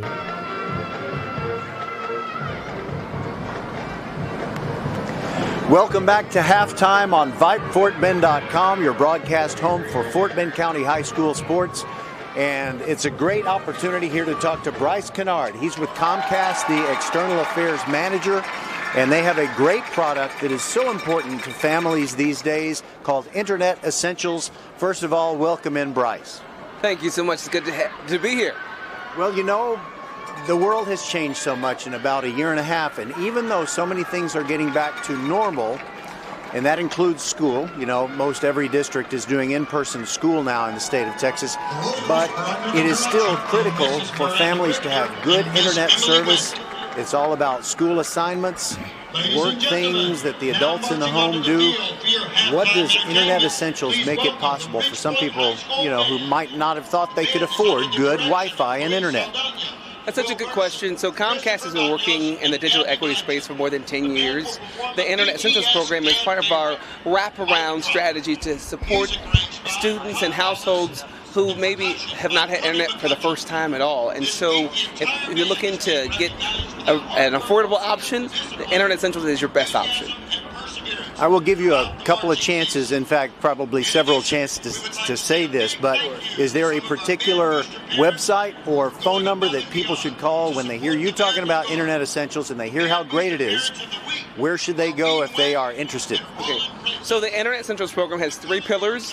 There's the broadband connection. You've got access to purchase a laptop for a great price, and you have access to free digital literacy training classes. And all anyone has to do to get connected is visit internetessentials.com. That's easy to remember, internetessentials.com. So let's talk about some anecdotal type things where it might have happened to you. It's probably happened to someone you know where maybe they just went through incredible stress because they weren't able to, I don't know, turn something in at the right time, or they weren't able to get the proper quality of something. Is there some kind of anecdotal thing you can describe where Internet Essentials could certainly come to the rescue and prevent that type of situation? Absolutely. Right now, with the pandemic hopefully closing and coming to an end, but right now a lot of families are struggling to have a reliable internet connection, and not just the student, but really the parents and anyone that's in the household. So if you got bills to take care of, if you got medical records you're trying to access and upload, having a strong in-home connection is so valuable right now, and it's very important. All right, we're talking with Bryce Kennard. He's with Comcast, the External Affairs Manager, and he knows all about Internet Essentials. And sometimes that having the right kind of Wi-Fi service and the right kind of connectivity in your home can be a cost situation. Well, until now. In fact, this is a great product. It's not brand new because Comcast introduced it how long ago? About 10 years ago. We introduced the Internet Essentials program really as a way to close the digital divide. We have been working with a number of school districts, a number of nonprofit organizations to make sure that there are no challenges when people are trying to get connected to the internet at home. Well, you probably didn't know that I was going to do this, but I just want to ask you a couple of questions. So you are a Houston guy, which is something we love, Greater Houston. We're all very proud of it. And you went to Aldine Eisenhower. So what do you remember? I don't know whether you took part in athletics or were just a fan rooting for the teams that represented your school. What are a couple of memories for you? First of all, I loved being a high school student in Houston. It's such a fantastic culture and shared kind of experience that we all love. I remember, of course, the football game, right? I remember the cheerleaders, I remember the football players, and I just remember, most importantly, the energy and all the excitement that I had from rooting for my hometown team, especially I went to Eisenhower, but I rooted for all kind of Houston football teams, so that's still the same case today. Did you pull any pranks on anybody from a rival school? I would like to say that I did. In my head, I did, but no physical pranks. Well, I can tell you about something that didn't have anything to do with Aldine Eisenhower, but I went to McCullough, which became the Woodlands. You've heard of McCullough when it was McCullough? Yes, I have. Oh, then you're older than you look, I guess. So we were playing Klein, on their homecoming game. We were in our first year as varsity, and at the time, this is how long ago it was. Klein was the only school in Klein ISD. Klein Oak hadn't even been built, and Jim Parsons, who's an alum of Klein Oak. Yeah, he must have been, I don't know, 4 or something at the time. You do? Yeah, I know of Jim, of course, but yeah, I do. I know that. You know him personally? I know that name, and I know the personality. You know how some people are just infamous? Yeah, I know. I got kind of excited there because I thought you could maybe help me get a halftime interview with Jim Parsons, the Big Bang Theory guy. Okay, but never mind. Unless you do meet him, please give him my card. Anyway. If I do, you know I've got you covered, buddy. Okay, we've kind of gone down a rabbit hole, but that's okay. We're visiting with Bryce Kennard of Comcast, and he is the expert on Internet Essentials. But the prank was some drafting students, guys who wanted to be architects, none of whom were football players, broke into Klein Memorial Stadium, which at the time had a grass field. Well, they put on the field the most perfect Super Bowl quality logo because we were McCullough. Big M, then in the middle a very small C, and then a very large block C on the right. And they made a logo on the field that went from 40-yard line to 40-yard line and hash mark to hash mark. It was perfect. And when dawn broke on that Friday morning when we were to play Klein that Friday night, they discovered there was a problem in the middle of the field, but they couldn't get rid of it. They couldn't hose it down. It would have become a swamp there at the 50-yard line in the middle of the field. So we played Klein with our logo in the middle of their field, and they were pretty PO'd. I have to tell you, we lost 50-6. That's one for the history books. Oh, that's fantastic. It's always nice to kind of experience and also kind of get to do some pranks, as long as they're fun. Okay, but you don't have one to top the one that I told about? No, I don't. That's a pretty good one, actually. Well, thank you. And I'm kind of glad you don't have one to top it because we're kind of running out of time. We're about to start the third quarter. So, Bryce Kennard, thank you so much for being with us. And we want people to know that Internet Essentials is a great option for them. It's not going to cost a lot because if people are at an economic disadvantage, that will certainly qualify them, and Comcast, being a great corporate citizen, is going to help them out. And one more time, give all the contact information, which doesn't take very long. It's really easy. For more information, visit internetessentials.com. All right. Thanks very much for being with us, Bryce. We appreciate it very much, and thank you so much for everything that Comcast does. They are our flagship sponsor. We are able to bring more than 100 broadcasted games to the people in Fort Bend County, thanks to your great support, and we know that you're reaching a lot of customers. So it benefits us, but we know it benefits you. Oh, thank you for that. We're happy to support. All right, we'll be back and start the third quarter here on Vype, FortBend.com. Thank you again, Bryce Kennard. Don't go anywhere. We'll be back.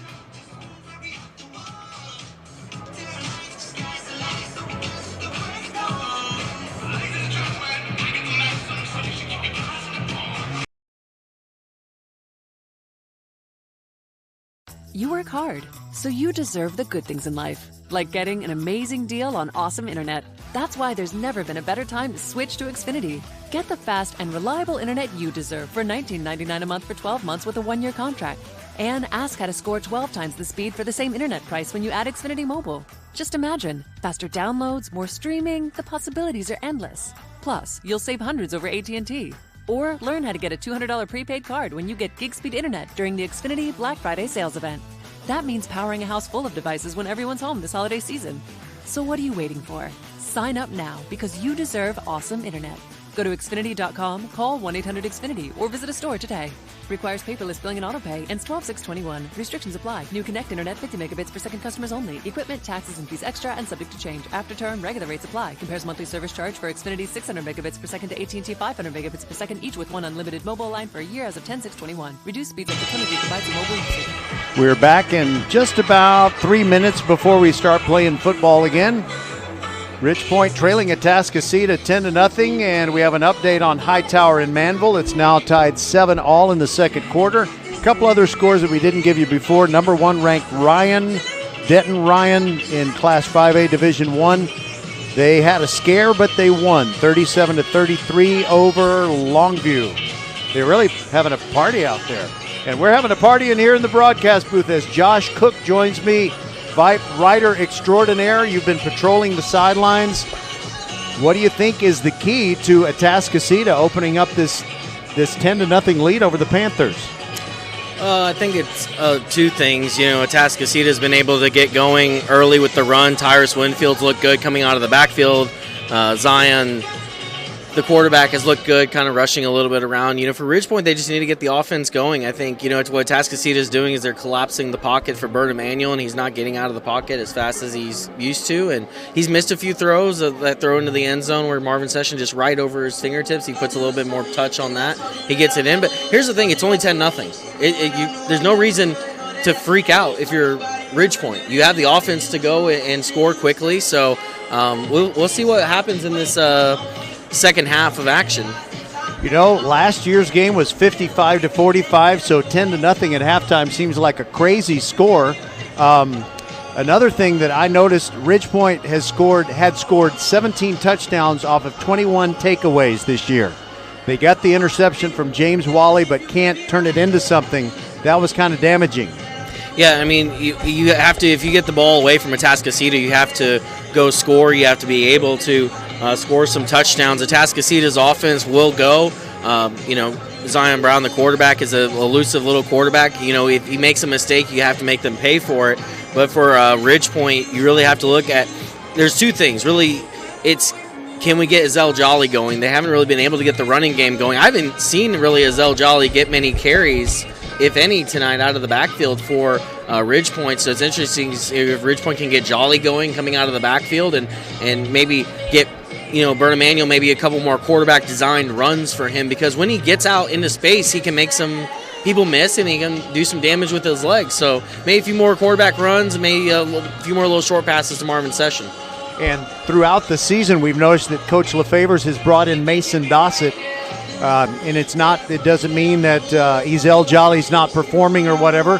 He just likes to kind of give you the different look from time to time. And Dossett has been a great spark plug from time to time. And I'll also just want to throw this in. I found out, my buddy Patrick Kinnick tells me that Hightower has scored again. A 92-yard touchdown run by Jeremy Payne. How many times does Manville give up a 92-yard touchdown run? It just doesn't happen. Not many times. 14-7, Hightower leads Manville, but they are still in the second quarter because their first quarter, I'm told, just took absolutely forever. So you have taken note of the fact that the El Campo Rice Birds were upset today in the playoffs. Aledo lost to Dallas South Oak Cliff. I believe I saw Carthage went down. So Carthage is out. Yeah, I was about to scroll down to that. So yeah, Carthage. So if you think about it, Carthage is gone. Aledo is gone. It's going to be crazy. It's going to be a whole new set of state champions. I guess Westlake is maybe one of the only remaining state champs, along with Denton Ryan, if Denton Ryan was able to outlast Longview today. Yeah, and that may be as tough a test as Denton Ryan has the rest of the way. I hope that's not the case. Well, wait a minute. They're in 5A Division 1. I believe they are. Okay, my money's on Pato. I think Pato can beat them. Pato, I don't know when Pato is going to get College Station. I think that might be the next round, which that's going to be a heck of a game. Man, what a game. If I don't have a game to broadcast, I think I'm going to go to that game. It's going to be awesome. All right, as you can tell, listeners, the players have returned to the field and they're cranking up the music. It's Saturday night. So right you are, Josh. China Spring, ranked number 5, beat Carthage 27-17. The number 1 ranked Westlake Chaparrals in Class 6A Division 1 just rolled against Far San Juan Alamo North. They beat the Raiders 56-0. And that's about it. I think we pretty much covered everything, but hold on a second. There's a game here where the score, okay, it's my head. It's Friday.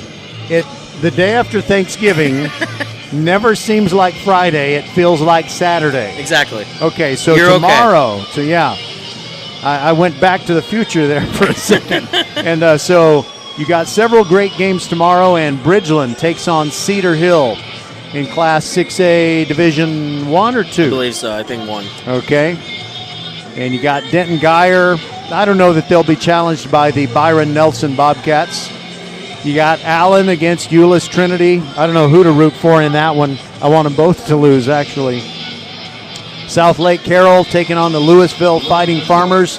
And how about Westfield against DeSoto in the Alamo Dome? And then you got a spring against Duncanville up at Frisco, up at the Star. So a chance for 2 Houston teams. If Westfield and Spring win, they will play each other in the regional final, and they're both from the same district. All right, Josh, thanks for helping me kill off the remainder of the halftime. And if you want to do a little commentary, you're welcome to. Before you go back down there, and Ridge Point has to kick off. They won the toss and chose to receive to start the game, and now down 10-0. Holden Gray kicks it off, and the second half is underway. And it's a deep kickoff, and I forgot that's where my rosters are over there.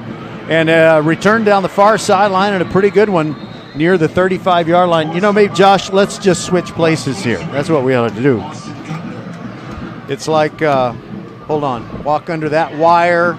If people only knew what it was like in here. Actually, it's a wonderful booth. I've heard about all kinds of broadcast booths, even in professional stadiums, that are not nearly as good as this one. Anyway, that was Torrey Blaylock returning the kickoff for Atascocita. They're at their own 32, 1st and 10 against Ridge Point, and the Panthers have to rally here, down 10-0. Let's see what kind of adjustments they made at halftime. Zion Brown now in an empty backfield takes the snap, and it's a quarterback draw. Up the middle he goes. He's got decent yards. Hit hard. The ball came out. It's loose, and Ridge Point says they have the football. They got 4 turnovers against Cy-Fair last week, and they have the football. They knocked it out of Zion Brown's hand, and Deshaun Shashery comes away with a recovery. That's exactly what the Panthers needed. You know, getting turnovers seems to pay off for them. I mean, how big is that for Ridge Point to come out, have 2 plays, and then they punch the ball out when Zion's trying to get extra yards? And they need to strike here quick. I think you need to take a shot at the end zone and try to get on the board and get within 3 of Atascocita. Well, we know that Bert Emanuel Jr. just has that ability to make things happen and make them happen quickly. 2 receivers on the right side. Charlo goes in motion. He fakes the handoff to Charlo. Emanuel gets to the edge. Look out! 35-30, near sideline, outside the numbers, still going. Takes on a tackler near the 15 and goes out of bounds right there. That's a gain of 21 and a first down. Think of First Tire and Automotive for all your car care needs. Check them out at firsttireandauto.com. I feel like maybe LaFavors was listening to our halftime speech. I said more designed runs for Bert Emanuel Jr., and right there, play action, RPO, and he takes it and goes down the sideline for like 15 yards, and that's what he's really good at. He's really good using his size, getting down the sideline. All right, here we go. 1st and 10 from the 15. Give to Jolly, hit near the line of scrimmage, and he cannot escape the big nose tackle, Samu Tamanu Pepe. And it's no gain, 2nd down and 10. Boy, he just grabbed on and didn't let go of Jolly. Jolly was doing everything he could to turn with his legs. That big 99 just grabbed on, was pulling everything he could. You mentioned that quarterback running thing. I remember a playoff game in this very stadium, Shadow Creek and Foster. Shadow Creek pulled away in the 4th quarter when they finally let their quarterback just keep the ball. 2nd down and 10. There goes Emanuel to the left side, trying to get to the edge, turns it up, and he gets about 3 yards, maybe 4. That's about it, though, and probably a passing down here. 3rd down and 7 to go. Ridge Point needs to get to the 5. Well, they've tried the right side. Now they've tried the left side of this Atascocita defense to see which side they can get more push on. And if the wide receivers can get out and block for Emanuel Jr., and if he can cut that crease and get upfield, it could be dangerous for Ridge Point in the second half. The receivers are Wilson Batiste, Kieran Charlo, Stefan Pasapia, and Marvin Session. 3 of them on the right. 3rd down and 7 for the Panthers, down 10-0, trying to take advantage of a fumble on the first play from scrimmage by Atascocita. Emanuel looking in the corner, gets it up there, caught, touchdown, Charlo! Kieran Kieran Charlo hauling it in from 12 yards out. And Ridge Point is on the board, and it did not take them long. Less than a minute. That Archer Volkswagen touchdown scoring drive took only 3 plays. And it covered 31 yards. And a touchdown pass from Bert Emanuel Jr. to Kieran Charlo, and now Holden Gray on for the extra point kick. It is up, and the kick is good. Ridge Point makes it interesting again. They now trail only 10-7. We'll be back on VypeFortBend.com.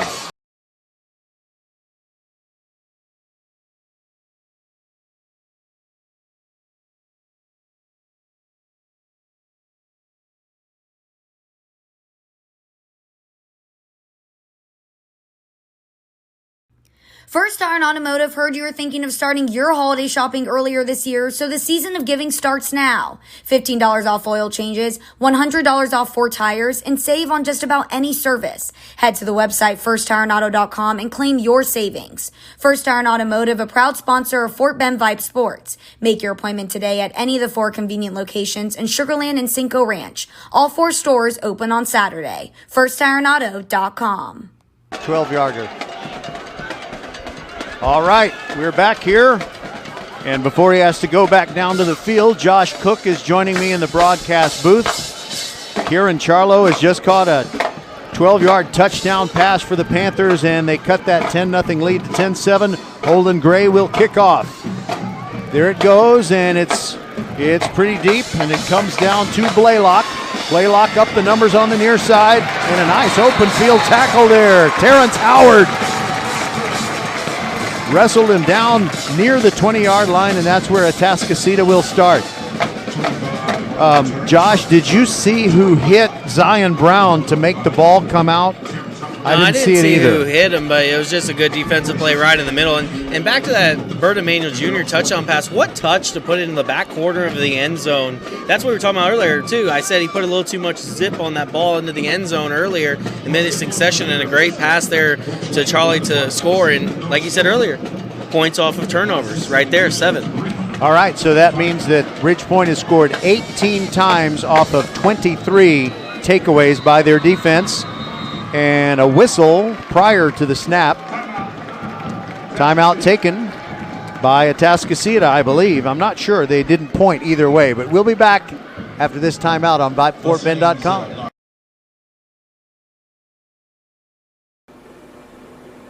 Hello fans, this is Bradley Stavanaugh with Needville Insurance. We know Fort Bend County. I'm a 4th generation resident of Fort Bend. I'm your local, hometown, trusted agent. With over 30 carriers and 9 auto insurance carriers, we shop the insurance for you. We know insurance is hard. We know it's complicated. We make it easy for you. We have Spanish speakers here available for you. Call us at 979-793-7411 or needvilleinsurance.com. Once again, call us 979-793-7411.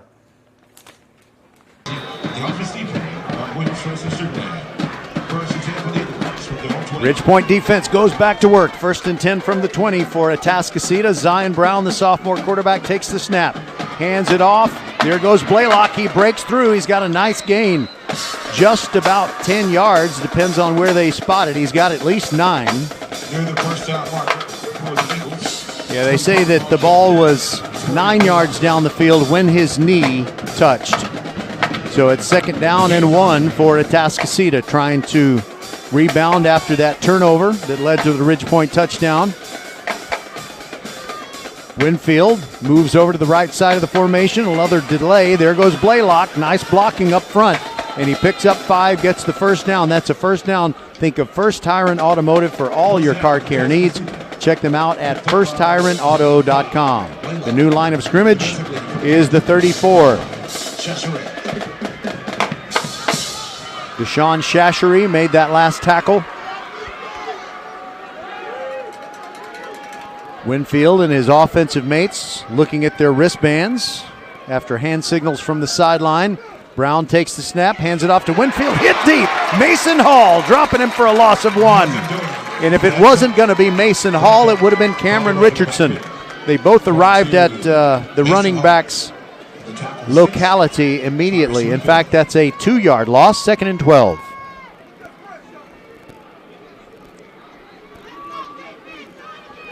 Ridgepoint fans starting to get more and more fired up. Blitz look by the Panthers on 2nd and 12. Brown rolls to the right, throws it near the sideline and just throwing it away, but didn't throw it away by a lot. Could have been intercepted by Terrence Howard over there. Yeah, it was actually a good job by Zion Brown to throw it way out of bounds because, he made that mistake earlier, got it intercepted on the sideline. He was probably told by his coaches, hey, if you're going to throw it out of bounds, throw it into the stands. Yeah, that's why I was thinking, maybe put a little bit more on that thing if you want to make sure that it doesn't result in a turnover. So it's 3rd and 12 now, and Ridgepoint would really love to get its defense off the field. Right here, Zion Brown drops back. He has time, throws it near sideline, looking for Sowell, but it's incomplete. Number 1 guarding number 1. It is Alejandro Colbert. And you got to watch out there, Alejandro. Don't be running your mouth and getting a penalty. Just play football. But the Ridgepoint defense comes through on 3rd and 12, causing the incomplete pass. And Marvin Session is back to return the punt.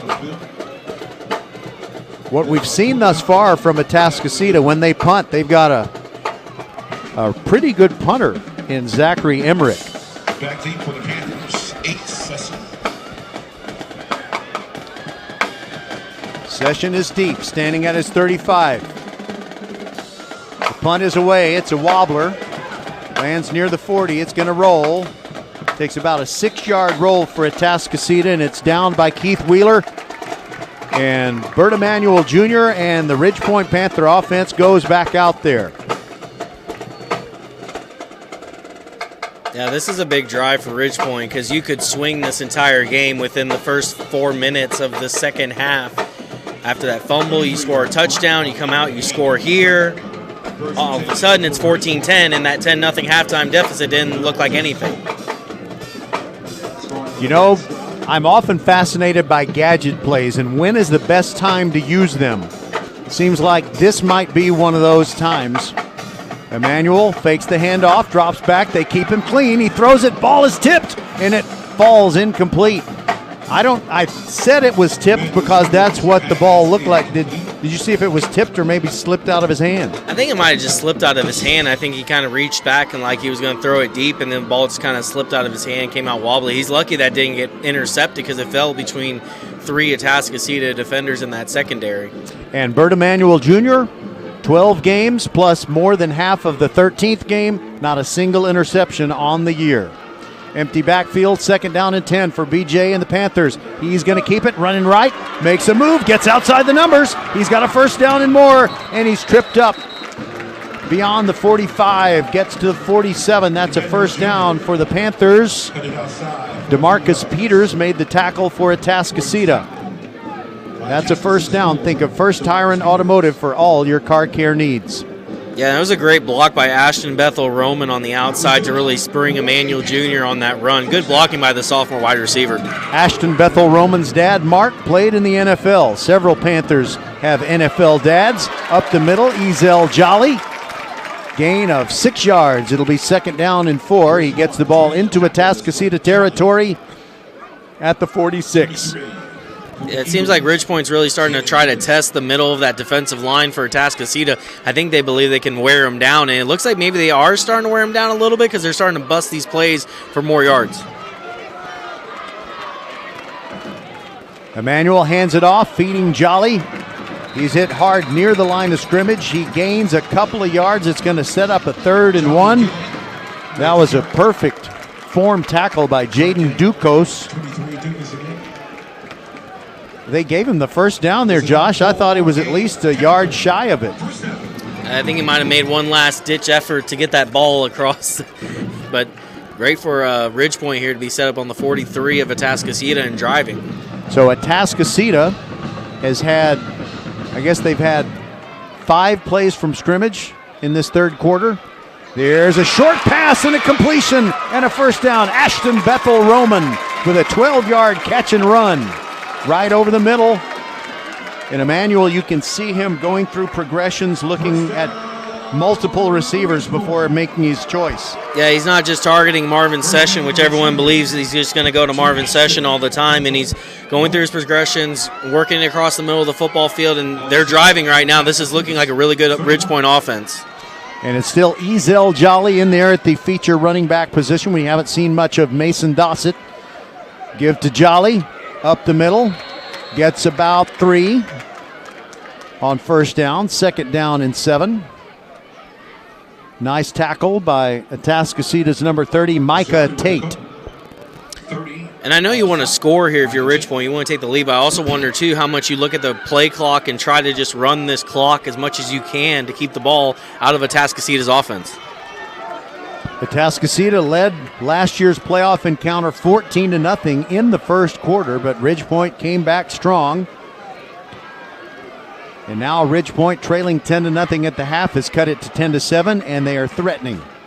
Emmanuel drops back, steps up in the pocket. Now he's going to run. Gets past a couple of defenders, takes on a tackler, still going inside the 15 to the 13. Big first down run. 17-yard pickup for Bert Emanuel Jr. Yeah, when I was talking to Atascocita head coach Craig Stump earlier this week, he said when he watches Bert Emanuel Jr. run, he believes he looks like he's running with grease on him when people try to tackle him. He's just so big and strong. And he can avoid the big hit always. I think he wanted to hand it to Jolly, but he ended up keeping it, and it's going to be a pretty good play. It takes him to the 10-yard line, pickup of 4. I think he wanted to give it to Jolly there. Did you? I didn't really see the initial handoff, but, I mean, either one, Bert Emanuel Jr. or Zell Jolly, they're both running really well right now. And you got to give a lot of credit to the big men up front. They're pushing and making those gaps for them to get that space to run the ball. They're running the ball. They're also running the clock down. They sure are. In fact, they've used up more than half of the third quarter thus far. I mean, they haven't, not entirely on offense, but Atascocita has hardly had the ball at all. And now on 2nd down and 6, Emmanuel looks at the defense, looks over to the left, firing in the far left corner for Gabriel Bro. Off his hand, incomplete. He was reaching with one hand and trying to Beckham the ball in, but he couldn't do it. He needed a little extra stickum on those gloves this afternoon. Yeah, I'm old enough to remember stickum and tearaway jerseys. Is it bad that I had to watch a Peyton Manning thing to learn what stickum was? No. Okay. You can't help it. You know, it's your parents' fault for not bringing you into the world sooner. Carter Groen comes in as a tight end. Ridgepoint doesn't throw to the tight end very often. Maybe they'll send him out there, and Atascocita won't keep up with him. It's 3rd and 6. Big play here. Emmanuel drops back, scanning the defense, rolls to his left. Here comes the pressure. He's hit. He's dropped. And if there is anything that I have seen from my layman's point of view that Bert Emanuel Jr. needs to do, it's sometimes you just got to get rid of the football. He usually holds it and does not escape when he certainly could. Yeah, sometimes he just takes too much time. He wants the play to develop. Once it develops, sometimes it's better, hey, just throw the ball away, get a shorter field goal so you can get points on the board. And a field goal is what Ridgepoint is going to try right here. A 34-yarder for Holden Gray. Missed one in the first half. Missed 2, actually, didn't he? Yeah, I think he did. Good job by Carson Gordon to get the ball down, and the kick is no good. It misses left. Oh, my goodness. That's a shame for Ridgepoint to have that nice drive and come away with nothing. Yeah, it's a 3rd missed field goal by him this afternoon. He missed one to close the first half. He missed one earlier. He shorts this one as well. Would have tied the game at 10, but now it's on this Ridgepoint defense. Can they once again get the ball back for their offensive unit? You know, I've noticed that Ridgepoint has used Austin Bowen and Holden Gray almost equally for the place kicking and kickoff duties. And I wonder if maybe Coach LeFavors will send Bowen out there for the next one. It's never been about performance. It's just they have 2 quality kickers, and they've used them both a lot. So from the 20, there goes Winfield trying the middle, and nothing there.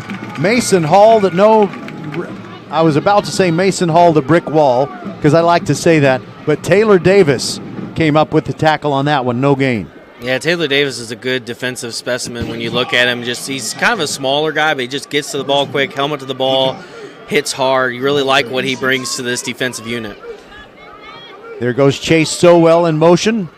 And there's a give to Winfield, trying to run to the right edge. There goes the Ridgepoint pursuit, and Ryan Ramey hits him hard. Looked like it might be a loss of 1. He does squeeze out a 1-yard gain, but beautiful hit and a job of wrapping up by Ryan Ramey. Yeah, great job not allowing Winfield to go north to south up the field, make him go east to west to get to the sideline. It's what you want to do as a defense. You don't want to let Winfield turn upfield and get going down the sideline. You want to just push him to the sideline. They did a great job containing, and a big 3rd down and 9 coming up for the Ridgepoint defense. Ramey had the scoop and score touchdown last week against Cy-Fair. 3rd down and 9. Wally on the blitz. Brown is in trouble. Mason Hall has a hold of him. He throws it late, and it's caught. A remarkable throw and catch, but short of the first down. First catch for Spencer Hensley, the tight end, but he's 2 yards shy of the first down, and I think Terrence Howard pushed him out of bounds 2 yards shy of the marker. Yeah, it was a great job on the defensive cornerback there to push him out, not allow him to turn upfield that last second and get those last couple of yards. You have to wonder here if Atascocita is going to punt, or maybe they run a fake. Potentially saw North Shore run a fake earlier today for a big play. It is 4th and only 2. They have 3 guys close to the center, but they snap it all the way back to the punter, and he gets it away. Beautiful punt. Marvin Session lets it go over his head. He didn't want to make a risky attempt at a catch, and what a punt. That may be the best high school punt I've seen all year, Josh. Let me see if I can get this. What's 22 plus 40? That's a 62-yard punt with no return. Yeah, that's going to be one that the special teams coach is going to go to Marvin Session and say, hey, you should have probably caught that around the 30 instead of allowing it to bounce and get that Atascocita roll all the way down to the 10. So now Bert Emanuel Jr. and company will have to go 90 yards to get a touchdown. Going to be a 70-yard. Well, BJ had an 80-yard run against Cy-Fair. Panthers deep in their own territory. He can score from anywhere. Takes the snap, gets it out of his hands quickly, gets it to Charlo near sideline, gets across the 15. Pass out of the flat. They mark him at the 15, a 5-yard pickup. Completed to 6. 2nd down and 5, and Gabriel Bro comes in to replace Charlo. More defensively for the Eagles. Peters. Marvin Session in one-on-one coverage with DeMarcus Peters on the near side. 2nd down and 5. Emmanuel gives it to Jolly. Jolly is hit early, and he got 1 if he got that. Caleb Hudson was right there.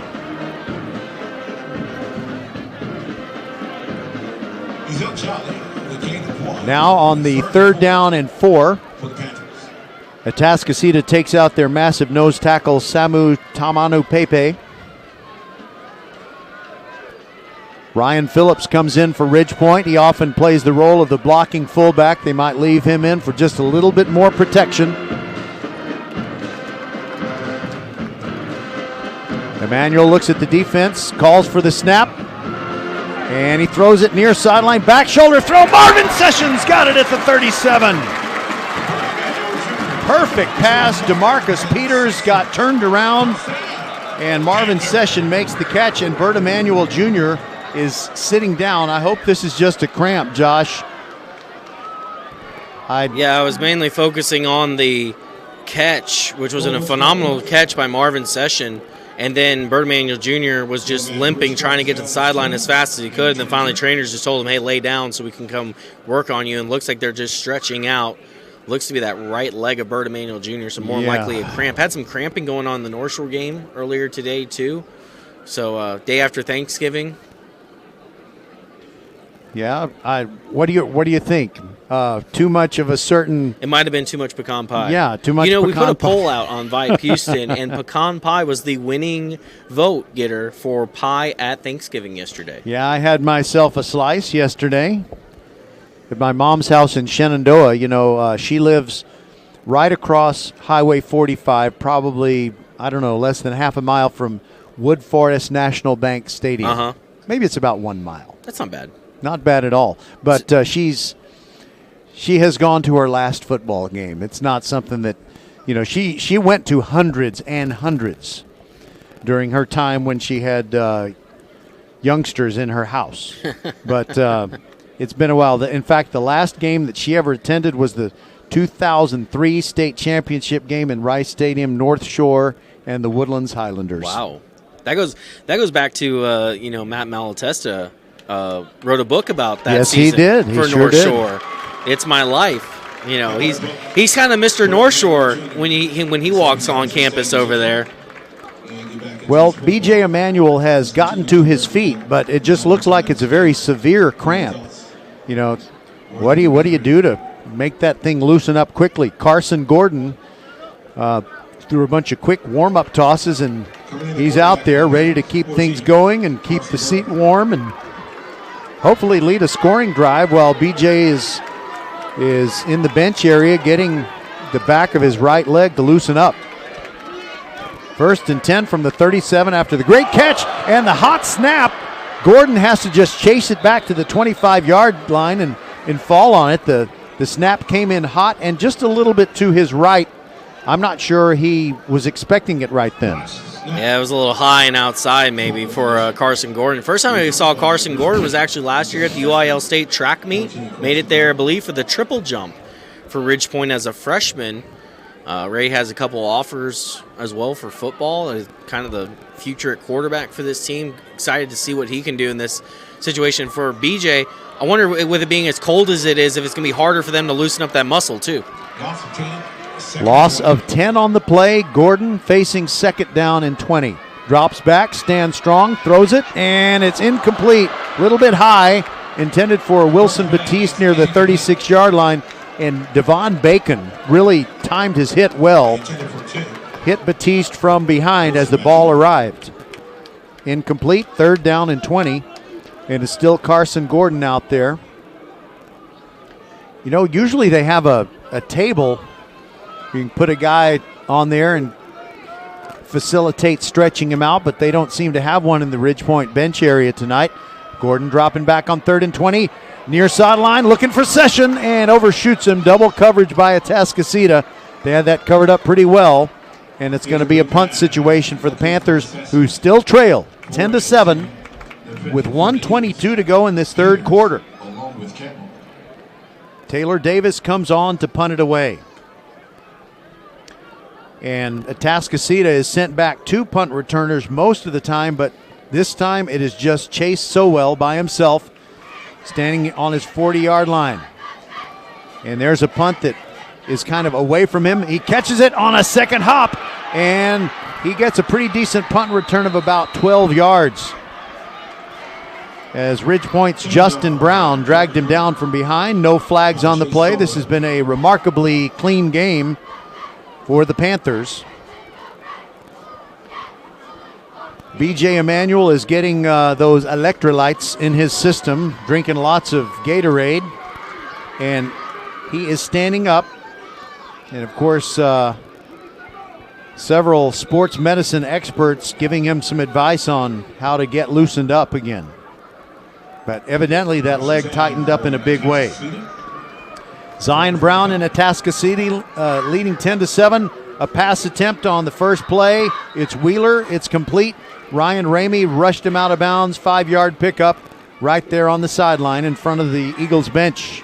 Yeah, I've heard all kinds of things about how to get a cramp loose. Like I've heard mustard and I've heard pickle juice and all kinds of magical remedies. Yeah, did they bring the pickle juice? I think they did, because I was watching Bert Emanuel and he was making some faces that he just drinks some pickle juice. Brown throws a little slant on the left side, and Sowell has it, makes the catch. The ball came out, but he fell right on top of it, and Taylor Davis stood right over him and gives it the "who, me? I didn't do anything" kind of look. I think they're ruling it incomplete, how about actually. that? That's a break for the Panthers. I thought he took a step or two, and it looked like a complete pass to me. How about you? I mean, it looked like he was laying on the ground with the ball, and then, Taylor Davis was just standing over him. Well, that's a big call, and it's 3rd and 5. Ridgepoint has gotten an interception and a fumble recovery. The defense could really help the team out by coming up with something, and now we have a whistle prior to the snap, but I don't see a flag. Do you? I don't see a flag, but I see Coach Craig Stump of Atascocita out near the 40 asking for something. I also see the umpire, who's usually the guy who walks off the yardage, and he's facing in the yard in the direction Atascocita doesn't like. So it's a false start. I'm not sure exactly what it is. All I know is it's 3rd and 10. A couple of things have happened for Ridge Point. So well, not holding on to the football, and his reception, not a reception, and now a penalty, and now it is Brown stepping up at the pocket and throws, and he's got Wheeler, but he's knocked out of bounds before he gets to the marker. Ryan Ramey bumped him out about 3 yards short. They may go for it. I mean, I think if you're Atascocita here, you've got Zion Brown at quarterback. He's elusive. You need 3 yards. I think you go for it at this point. You need to get a drive going in the second half. You haven't gotten it. This is a big chance for Ridge Point here to get a 4th down stop and get the ball back into the offense's hands and hopefully into the hands of Bert Emanuel Jr. Ridge Point players on the bench turning around and encouraging the crowd to make some noise on 4th, and we'll call it a long 2. Brown in the spread, takes the snap, wanted to hand it off, kept it. I think he's got the 1st down. He gets to about the 42. It's really going to be close. Ridge Point pushed him back, but they're going to give him forward progress to the 41, and that will move the sticks. That's a 1st down. Think of First Tyrant Automotive for all your car care needs. Check them out at firsttyrantauto.com. It looked like Brown wanted to hand it to Winfield. Winfield just ran by him without taking the football. And it's 1st and 10 at the Ridge Point 41. Brown drops back.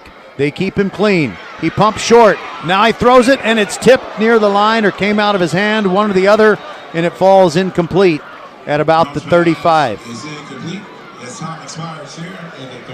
Taylor Davis was, if that ball had traveled about 5 yards further, he would have grabbed the football, and I really think with that much open field, he would have found his way into the end zone. That's the end of the quarter, Josh. That was quick. I bet you're getting tired of all these wires, huh? We'll be back.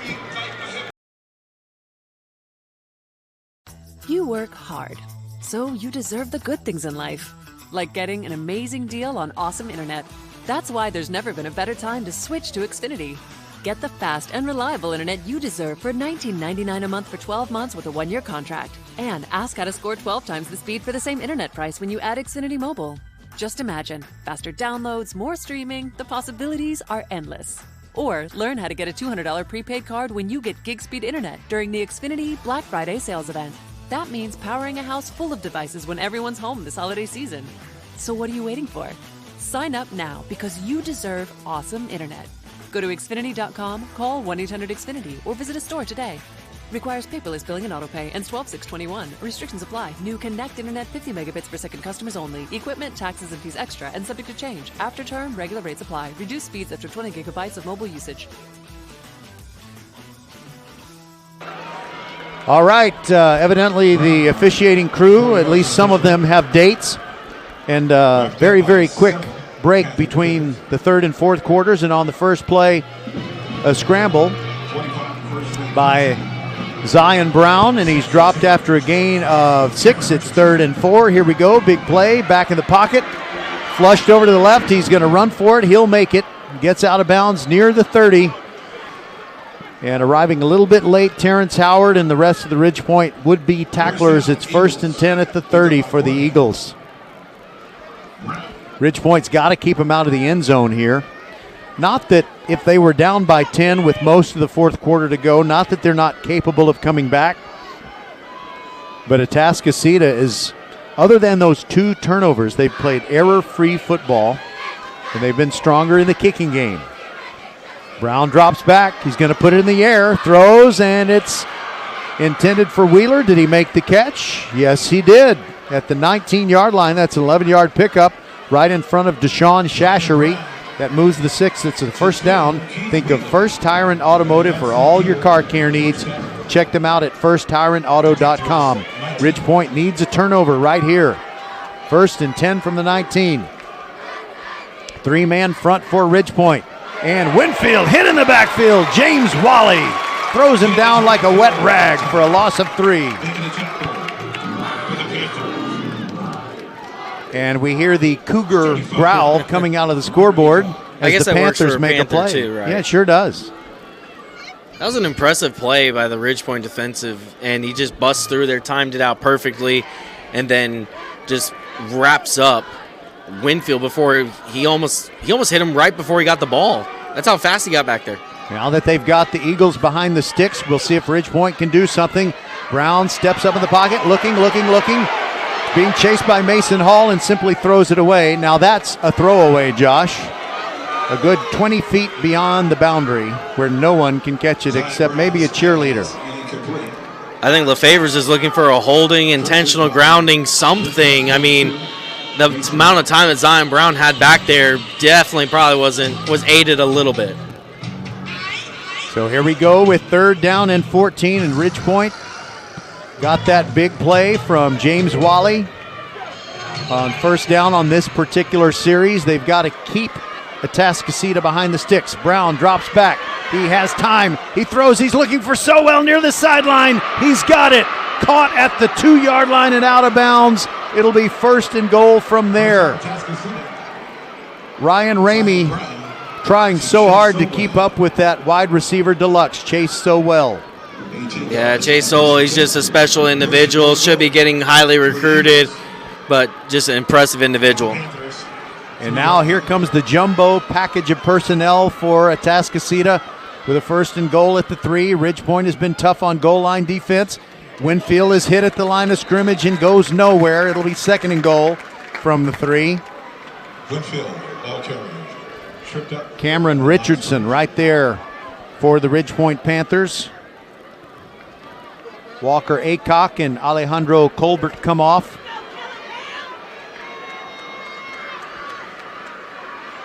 Ball on the left hash mark as Atascocita goes left to right here in the 4th quarter, trying to expand on their 3-point lead. Fake to Winfield, rolling out as Brown throws near the goal line. So well caught, touchdown. Touchdown, Eagles. And the Eagles establish another 2-score lead. And as they line up for the extra point kick, Bert Emanuel Jr. is throwing warm-up passes to Ezel Jolly. So no doubt he is going to come back onto the field. Ibrahim comes on, and they're setting up like it's a swinging gate, but now they're going to move everybody between the hash marks and set up normally for a place kick.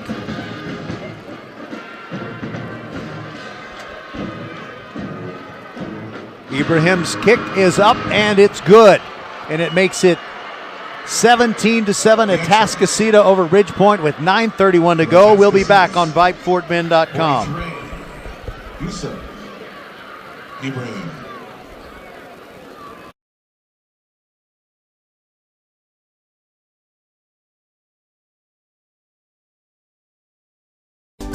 Archer Volkswagen showroom is open, and our team's excited to help you. Visit our sales department Monday through Saturday from 9 a.m. to 9 p.m. Or bring your car in for service from 7 a.m. to 7 p.m. Monday through Friday, and Saturdays from 9 a.m. to 2 p.m. We're closed on Sundays to rest and recharge with our families, so we can serve you well through the week. We hope to see you soon. We see all you do to get work done, whether it's keeping your office clean or redesigning your space for 3 or 300. Our business is to keep business going. Buy online and pick up in store, or get free next business day shipping at Office Depot, Office Max, and OfficeDepot.com.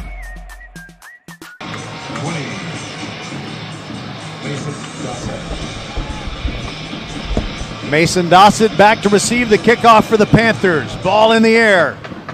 It'll be Dossett at the 11-yard line. Up the numbers he comes on the near side, changes direction, gets across the 20 to the 24.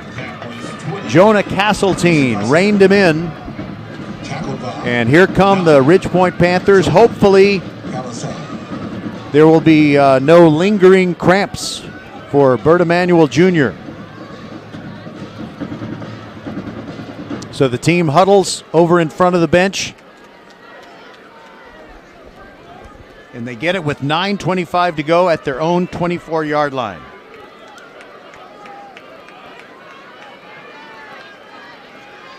Emmanuel Jr. throws near sideline. Wilson Batiste makes the catch, breaks a couple of tackles, gets across the 40 to the 41. 17-yard gain, and the Panthers get a first down on their first play. And that's a Panther. First down.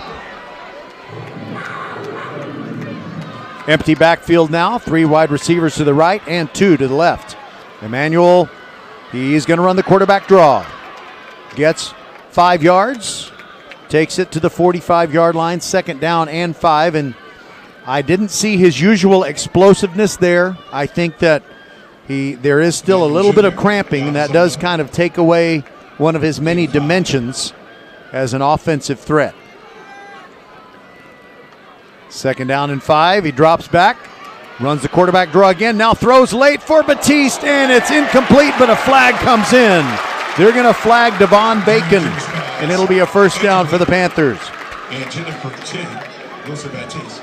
However, they're slanted in the area where the ball is thrown. I really didn't get a good enough look at that one to be convinced one way or the other that it should or shouldn't be. Pass interference. In this case, it's a spot foul because the pass was less than 15 yards downfield. So they get it at the 44.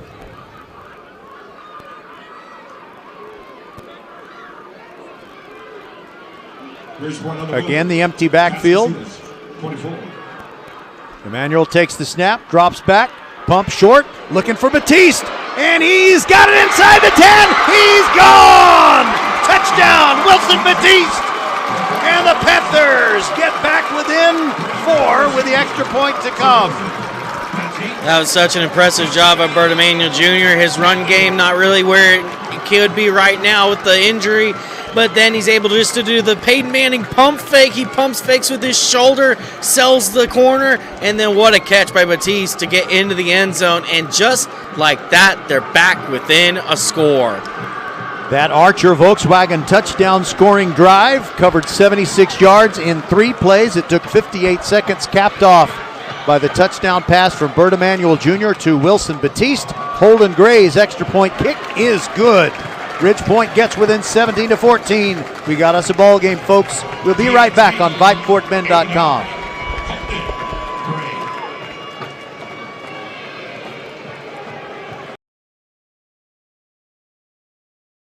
First Iron Automotive heard you were thinking of starting your holiday shopping earlier this year, so the season of giving starts now. $15 off oil changes, $100 off 4 tires, and save on just about any service. Head to the website firstironauto.com and claim your savings. First Iron Automotive, a proud sponsor of Fort Bend Vype Sports. Make your appointment today at any of the 4 convenient locations in Sugar Land and Cinco Ranch. All 4 stores open on Saturday. firstironauto.com.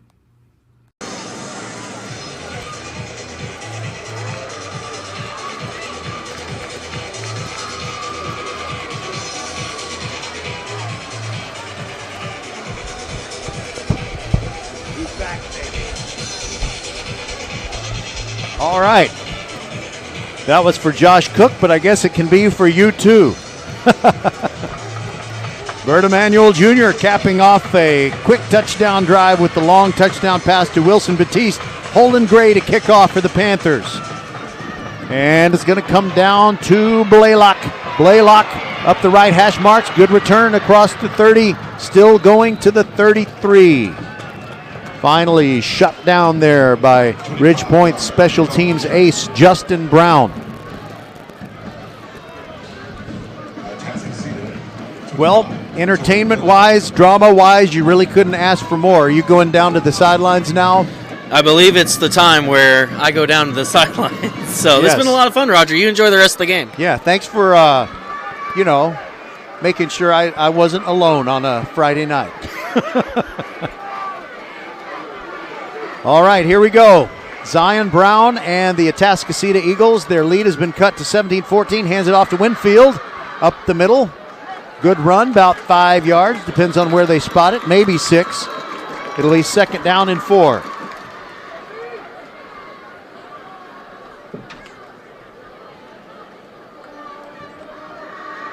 So it's been a day of upsets, not all over the state, but some very critical ones. Aledo went down.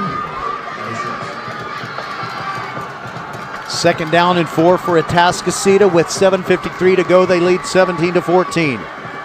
Wheeler goes in motion. Brown takes the snap, gives it to Winfield up the middle. He's fighting for a first down, and he's got it. Carries the ball to the 44-yard line, a pickup of 5. That's a first down. Think of First Tyrant Automotive. For all your car care needs, check them out at firsttyrantauto.com. Atascocita just looking to execute and find a way to keep moving the football. They would like to have more points, but time is valuable here. 7:22 to go in the clock, ticking 1st and 10 from their 44. Here comes a blitz by Wally. Brown steps up, tries to escape. He is dropped. It's a sack. Dalton Plitt gets there. And if he hadn't brought him down, I think Mason Hall would have.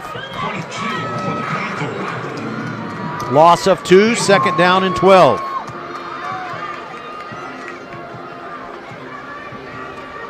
Winner of this game will face North Shore next week. North Shore beat Katy Tompkins today 26-20. Great season for Coach Todd McVeigh and the Falcons. They will have their breakthrough someday, I'm sure of it. Either against their in-district rivals, the Katy Tigers, or a North Shore or somebody. Give to Winfield on 2nd down and 12, and very short gain. Cameron Richardson tripped him up, and finishing it off for the Panthers was Calvin Alexander. Calvin Alexander came into the game against Cy-Fair late, played very well, and the Ridgepoint bench players turning around and encouraging the crowd to get going, making a whole bunch of noise.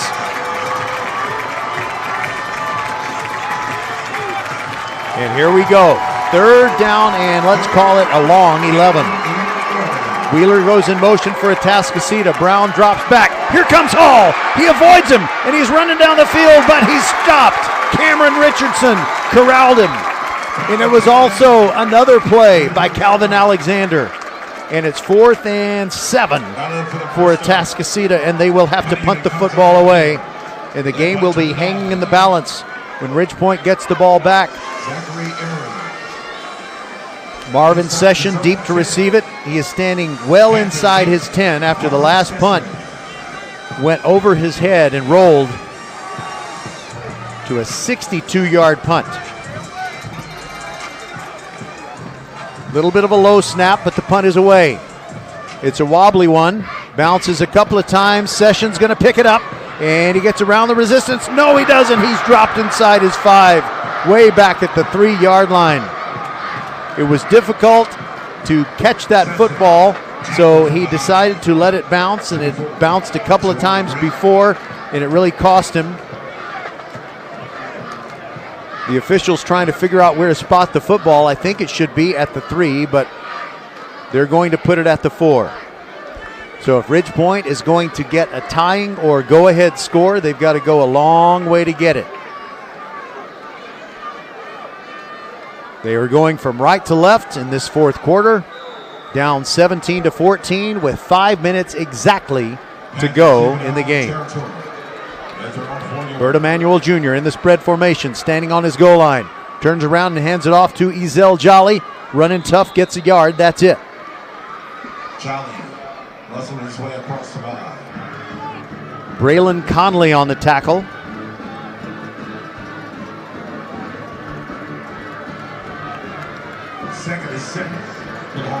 They gave him 2 yards on the carry by Jolly. 2nd down and 8. Emmanuel takes the snap, and he throws down the far sideline looking for Session. He's got it! First down near the 40. They mark him at the 38-yard line, and B.J. Emmanuel just dropped a dime in there.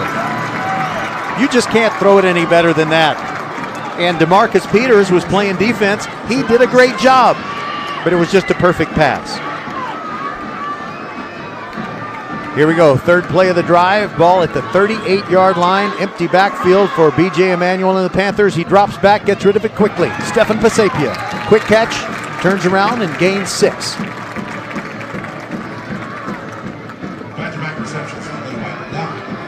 Deion Campbell, keeping Pasapia in front of him, made the tackle. Panthers need to get to their own 48 for a first down. Here's another short one to Pasapia, same play, and the ball came out, and it's fumbled and recovered. Atascocita takes over. Braylon Conley fell on it. Pasapia was just trying to get another yard or two. And he comes off the field, and his teammates trying to pick him up. Exactly 4 minutes to go as Atascocita takes over again. And Ridge Point's defense will have to come through strong. The ball is at the 40-yard line. And Ridge Point's defense also has 3 timeouts to work with. What they really need to do is make certain that Atascocita does not get a first down, because when Atascocita can get in the mode of spinning clock, that would make it very difficult for Ridge Point. Zion Brown turns around, and there's a big hit. Taylor Davis deep in the backfield knocked down Winfield, and Winfield is very slow to get up. You remember when Jadeveon Clowney put that hit on somebody in a bowl game, you know, his junior year? It was that kind of hit. And it's a loss of 3. Second down and 13. Brown rolling to the left. Dalton Plitt chasing. He throws it near the sideline, and it's over Sowell's head, out of bounds. Ryan Ramey right there on the coverage. So you couldn't ask for much better for Ridge Point other than a turnover on the first 2 plays of this critical drive. You had the big hit for a loss of 3, and on 2nd and 13, Brown throws it incomplete. So we're at 3:23 to go. Ridge Point trailing by 3, needs to have the football back.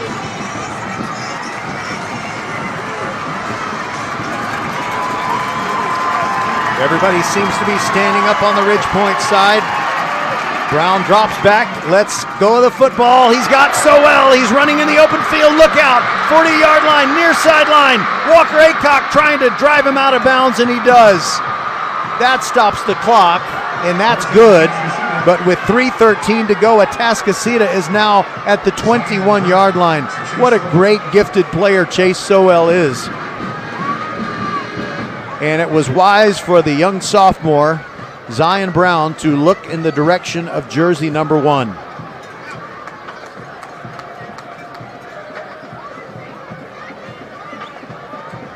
Ridge Point's defense really needs to make something happen here. They still have the 3 timeouts. Brown keeps it around the left side. Look out. He's inside the 15, inside the 10. He's hit. And he's got a 1st and goal at the 7, and Ridge Point might need to take a timeout right here. The clock will stop briefly while they reset the chains, or actually they don't need to reset the chains because it's a goal-to-go situation. The clock is running again. We're under 3 minutes now. Ridge Point is really up against it here. The defense must come through. Certainly with a stop. You can't really give up a touchdown and realistically expect to pull this one out. They're down 17-14. Brown takes the snap. It looked like it was a false start, but there goes Winfield, and he's into the end zone for a touchdown. 2:29 left, and Ridge Point finds itself down by 9 with the extra point to come. And they've got to make something happen.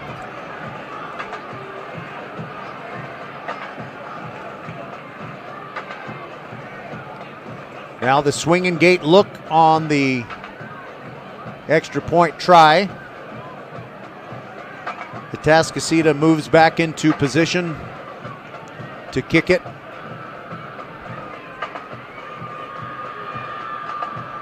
Ibrahim has been perfect on his extra point kicks, and he has a field goal tonight.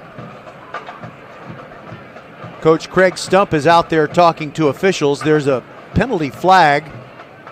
I think there's something that might be assessed on a kickoff. Let's listen. We have a touchdown after the play. Unsportsmanlike conduct. Defense. That penalty will be assessed on the kickoff. Oh boy, it just goes bad to worse here.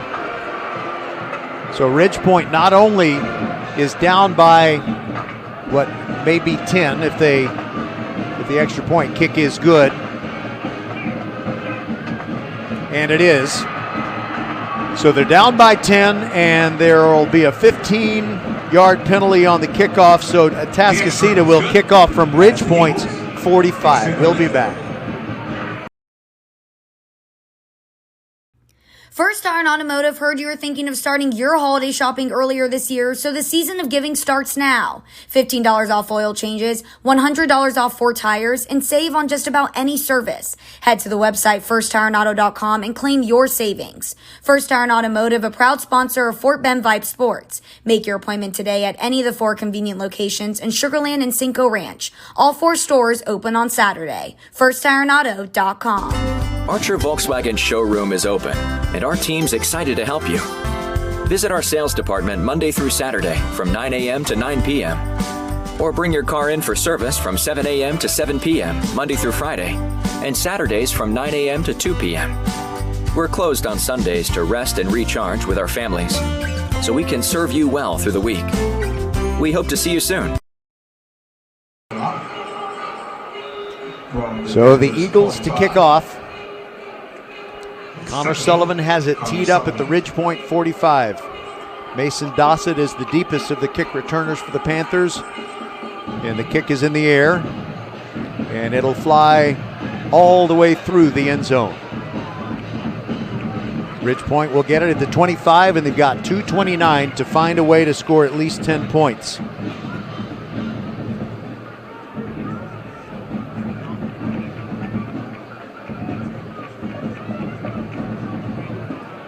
Atascocita lost 55-45 to Ridge Point last year and has been waiting almost a year. That game was played in December of 2020.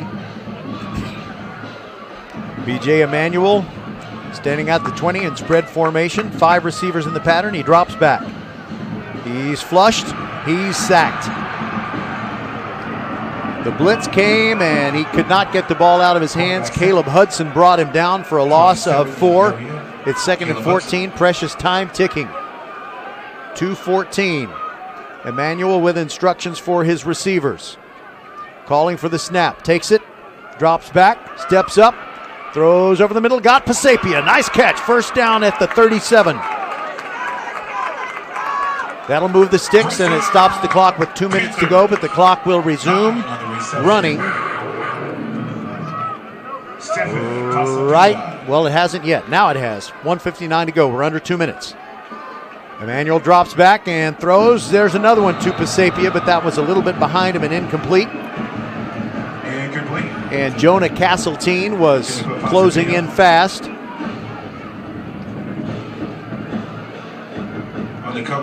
Second down and 10, and Atascocita maybe 1 minute and 52 seconds away from a matchup with their district rival, the North Shore Mustangs. And Emmanuel runs through the pass rush, gets across the line of scrimmage, only gets 3. The clock will keep ticking except Ridge Point calls a timeout. We'll take it with them. This is VypeFortBend.com.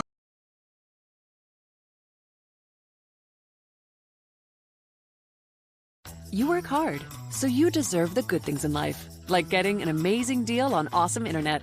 That's why there's never been a better time to switch to Xfinity. Get the fast and reliable internet you deserve for $19.99 a month for 12 months with a 1-year contract. And ask how to score 12 times the speed for the same internet price when you add Xfinity Mobile. Just imagine, faster downloads, more streaming, the possibilities are endless. Plus, you'll save hundreds over AT&T.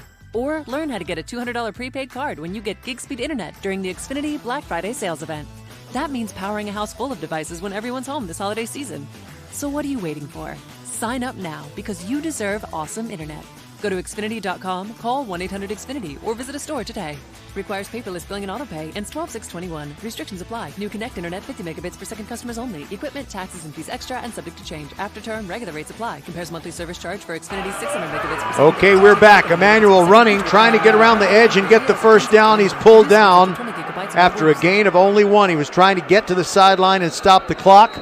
Ridgepoint has to use its second timeout with 1:33 to go. Emmanuel Jr. tackled. We'll be right back. Archer Volkswagen showroom is open, and our team's excited to help you. Visit our sales department Monday through Saturday from 9 a.m. to 9 p.m. Or bring your car in for service from 7 a.m. to 7 p.m. Monday through Friday, and Saturdays from 9 a.m. to 2 p.m. We're closed on Sundays to rest and recharge with our families, so we can serve you well through the week. We hope to see you soon. First Iron Automotive heard you were thinking of starting your holiday shopping earlier this year, so the season of giving starts now. $15 off oil changes, $100 off 4 tires, and save on just about any service. Head to the website firstironauto.com and claim your savings. First Iron Automotive, a proud sponsor of Fort Bend Vype Sports. Make your appointment today at any of the 4 convenient locations in Sugar Land and Cinco Ranch. All 4 stores open on Saturday. First Iron Auto. Emmanuel on 4th and 6, last ditch. And there is a catch by Batiste. Near sideline. Got it at the 46-yard line of Atascocita. And Ridgepoint is still alive. That stops the clock with 1:25 left in the football game.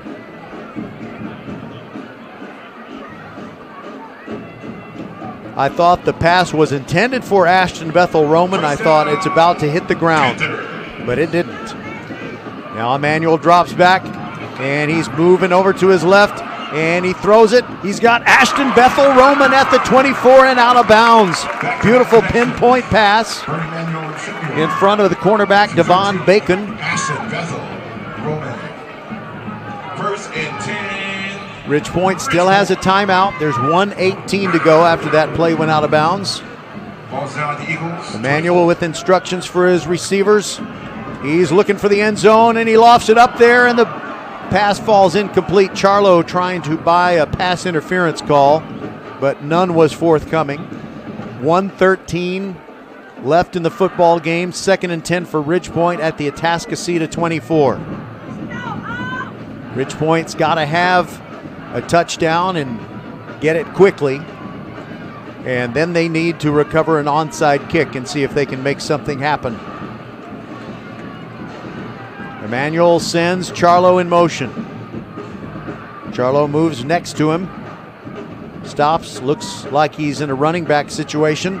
Changing the play, 3 seconds on the play clock. Calls for the snap, drops back. Rolls to his right, looking deep, throws it.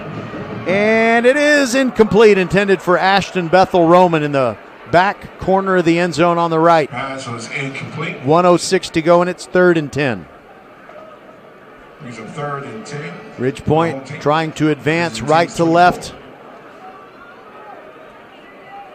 and get it into what I think is the north end zone of TDECU Stadium. 1:06 to go. Emmanuel drops back. Here comes the rush. Gets rid of it. Got a completion. It's to Batiste. It's inbounds, and it's short of the first down. So the clock's going to keep running. It's at 57 seconds, and because it's so important, Ridgepoint spends its last time out. We'll take it with them. We'll be back on VypeFortBend.com.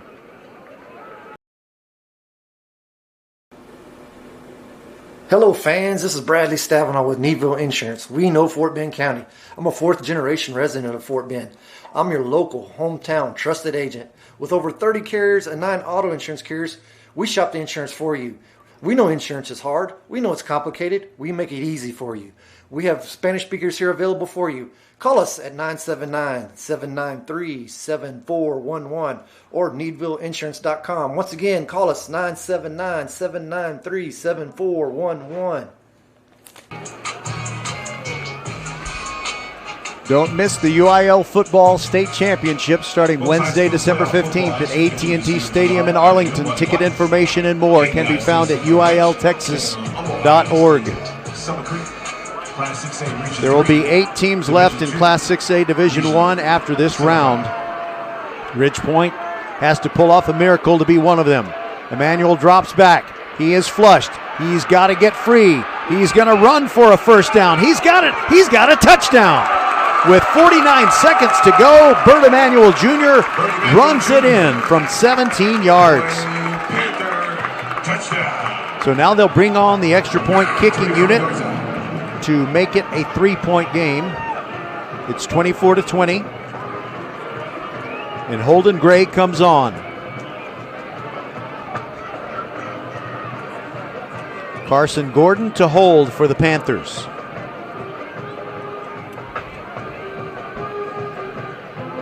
Gray is ready. Good snap and hold. The kick is up. The kick is good. It's 24-21. An onside kick is coming right after this on VypeFortBend.com. You work hard, so you deserve the good things in life, like getting an amazing deal on awesome internet. That's why there's never been a better time to switch to Xfinity. Get the fast and reliable internet you deserve for $19.99 a month for 12 months with a 1-year contract. And ask how to score 12 times the speed for the same internet price when you add Xfinity Mobile. Just imagine, faster downloads, more streaming, the possibilities are endless. Or learn how to get a $200 prepaid card when you get gig speed internet during the Xfinity Black Friday sales event. That means powering a house full of devices when everyone's home this holiday season. So what are you waiting for? Sign up now because you deserve awesome internet. Go to Xfinity.com, call 1-800-XFINITY, or visit a store today. Requires paperless billing and autopay, ends 12/6/21. Restrictions apply. New Connect Internet 50 megabits per second customers only. Equipment, taxes, and fees extra and subject to change. After term, regular rates apply. Reduced speeds after 20 gigabytes of mobile usage. All right, Austin Bowen comes on and tees the football up.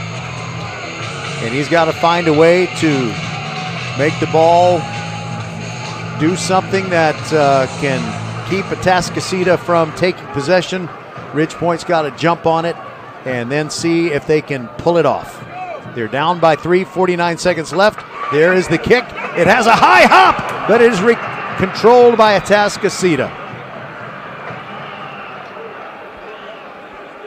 And coming up with it is Wheeler. Keith Wheeler, their stud receiver. And that's going to put it away. All that Atascocita needs to do now is kneel once, maybe twice. And I think Wheeler is cramping up a little bit out there. On the kicking team, 5 yards will be added to the end of the return. First down. Okay, well that is of no consequence. Atascocita recovering the onside kick means that this game is effectively over. Offside or no offside.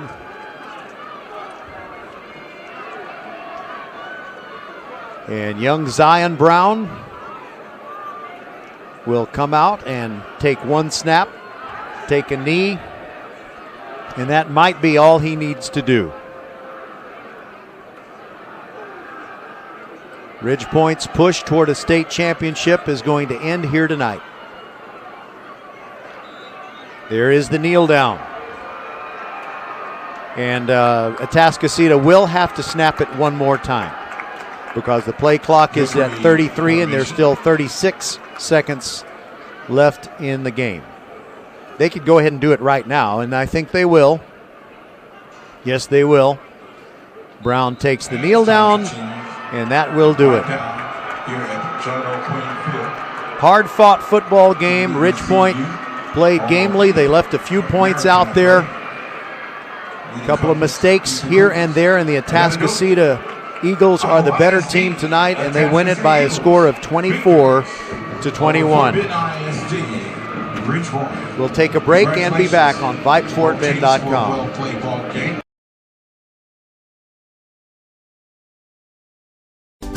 Archer Volkswagen showroom is open, and our team's excited to help you. Visit our sales department Monday through Saturday from 9 a.m. to 9 p.m. Or bring your car in for service from 7 a.m. to 7 p.m. Monday through Friday, and Saturdays from 9 a.m. to 2 p.m. We're closed on Sundays to rest and recharge with our families, so we can serve you well through the week. We hope to see you soon.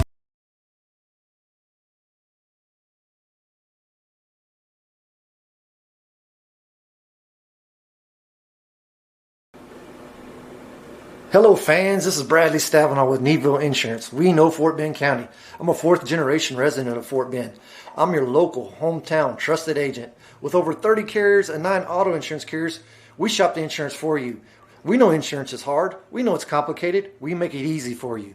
We have Spanish speakers here available for you. Call us at 979-793-7411 or needvilleinsurance.com. Once again, call us 979-793-7411. First Iron Automotive heard you were thinking of starting your holiday shopping earlier this year, so the season of giving starts now. $15 off oil changes, $100 off 4 tires, and save on just about any service. Head to the website firstironauto.com and claim your savings. First Iron Automotive, a proud sponsor of Fort Bend Vype Sports. Make your appointment today at any of the 4 convenient locations in Sugar Land and Cinco Ranch. All 4 stores open on Saturday. firstironauto.com. Become a Vype Insider today. Access breaking news in high school sports. Enjoy premium articles and exclusive coverage written by expert analysts, and watch exclusive videos, documentaries on programs in your area. It's only $2.99 a month if you subscribe for the monthly plan. If you go for the yearly plan, it rounds out to just $1.99 a month. It costs you only $24 a year to get all of your Vype news throughout the entire year. Subscribe today. What are you waiting for? It's less than a cup of coffee a month. Become a Vype Insider. $2.99 a month, $23.99 for the whole year. Hey, it's Vype. We will see you at the games.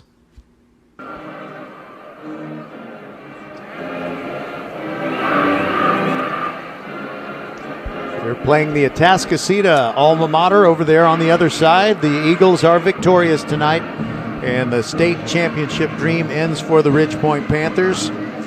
They were down 10-0 at the half, so they outscored Atascocita in the second half, 21-14, but the Eagles, really other than 2 turnovers, played mistake-free football, and Ridge Point will say goodbye to a lot of great seniors as this season ends. And let's go ahead, and I'm going to name every senior listed on the roster.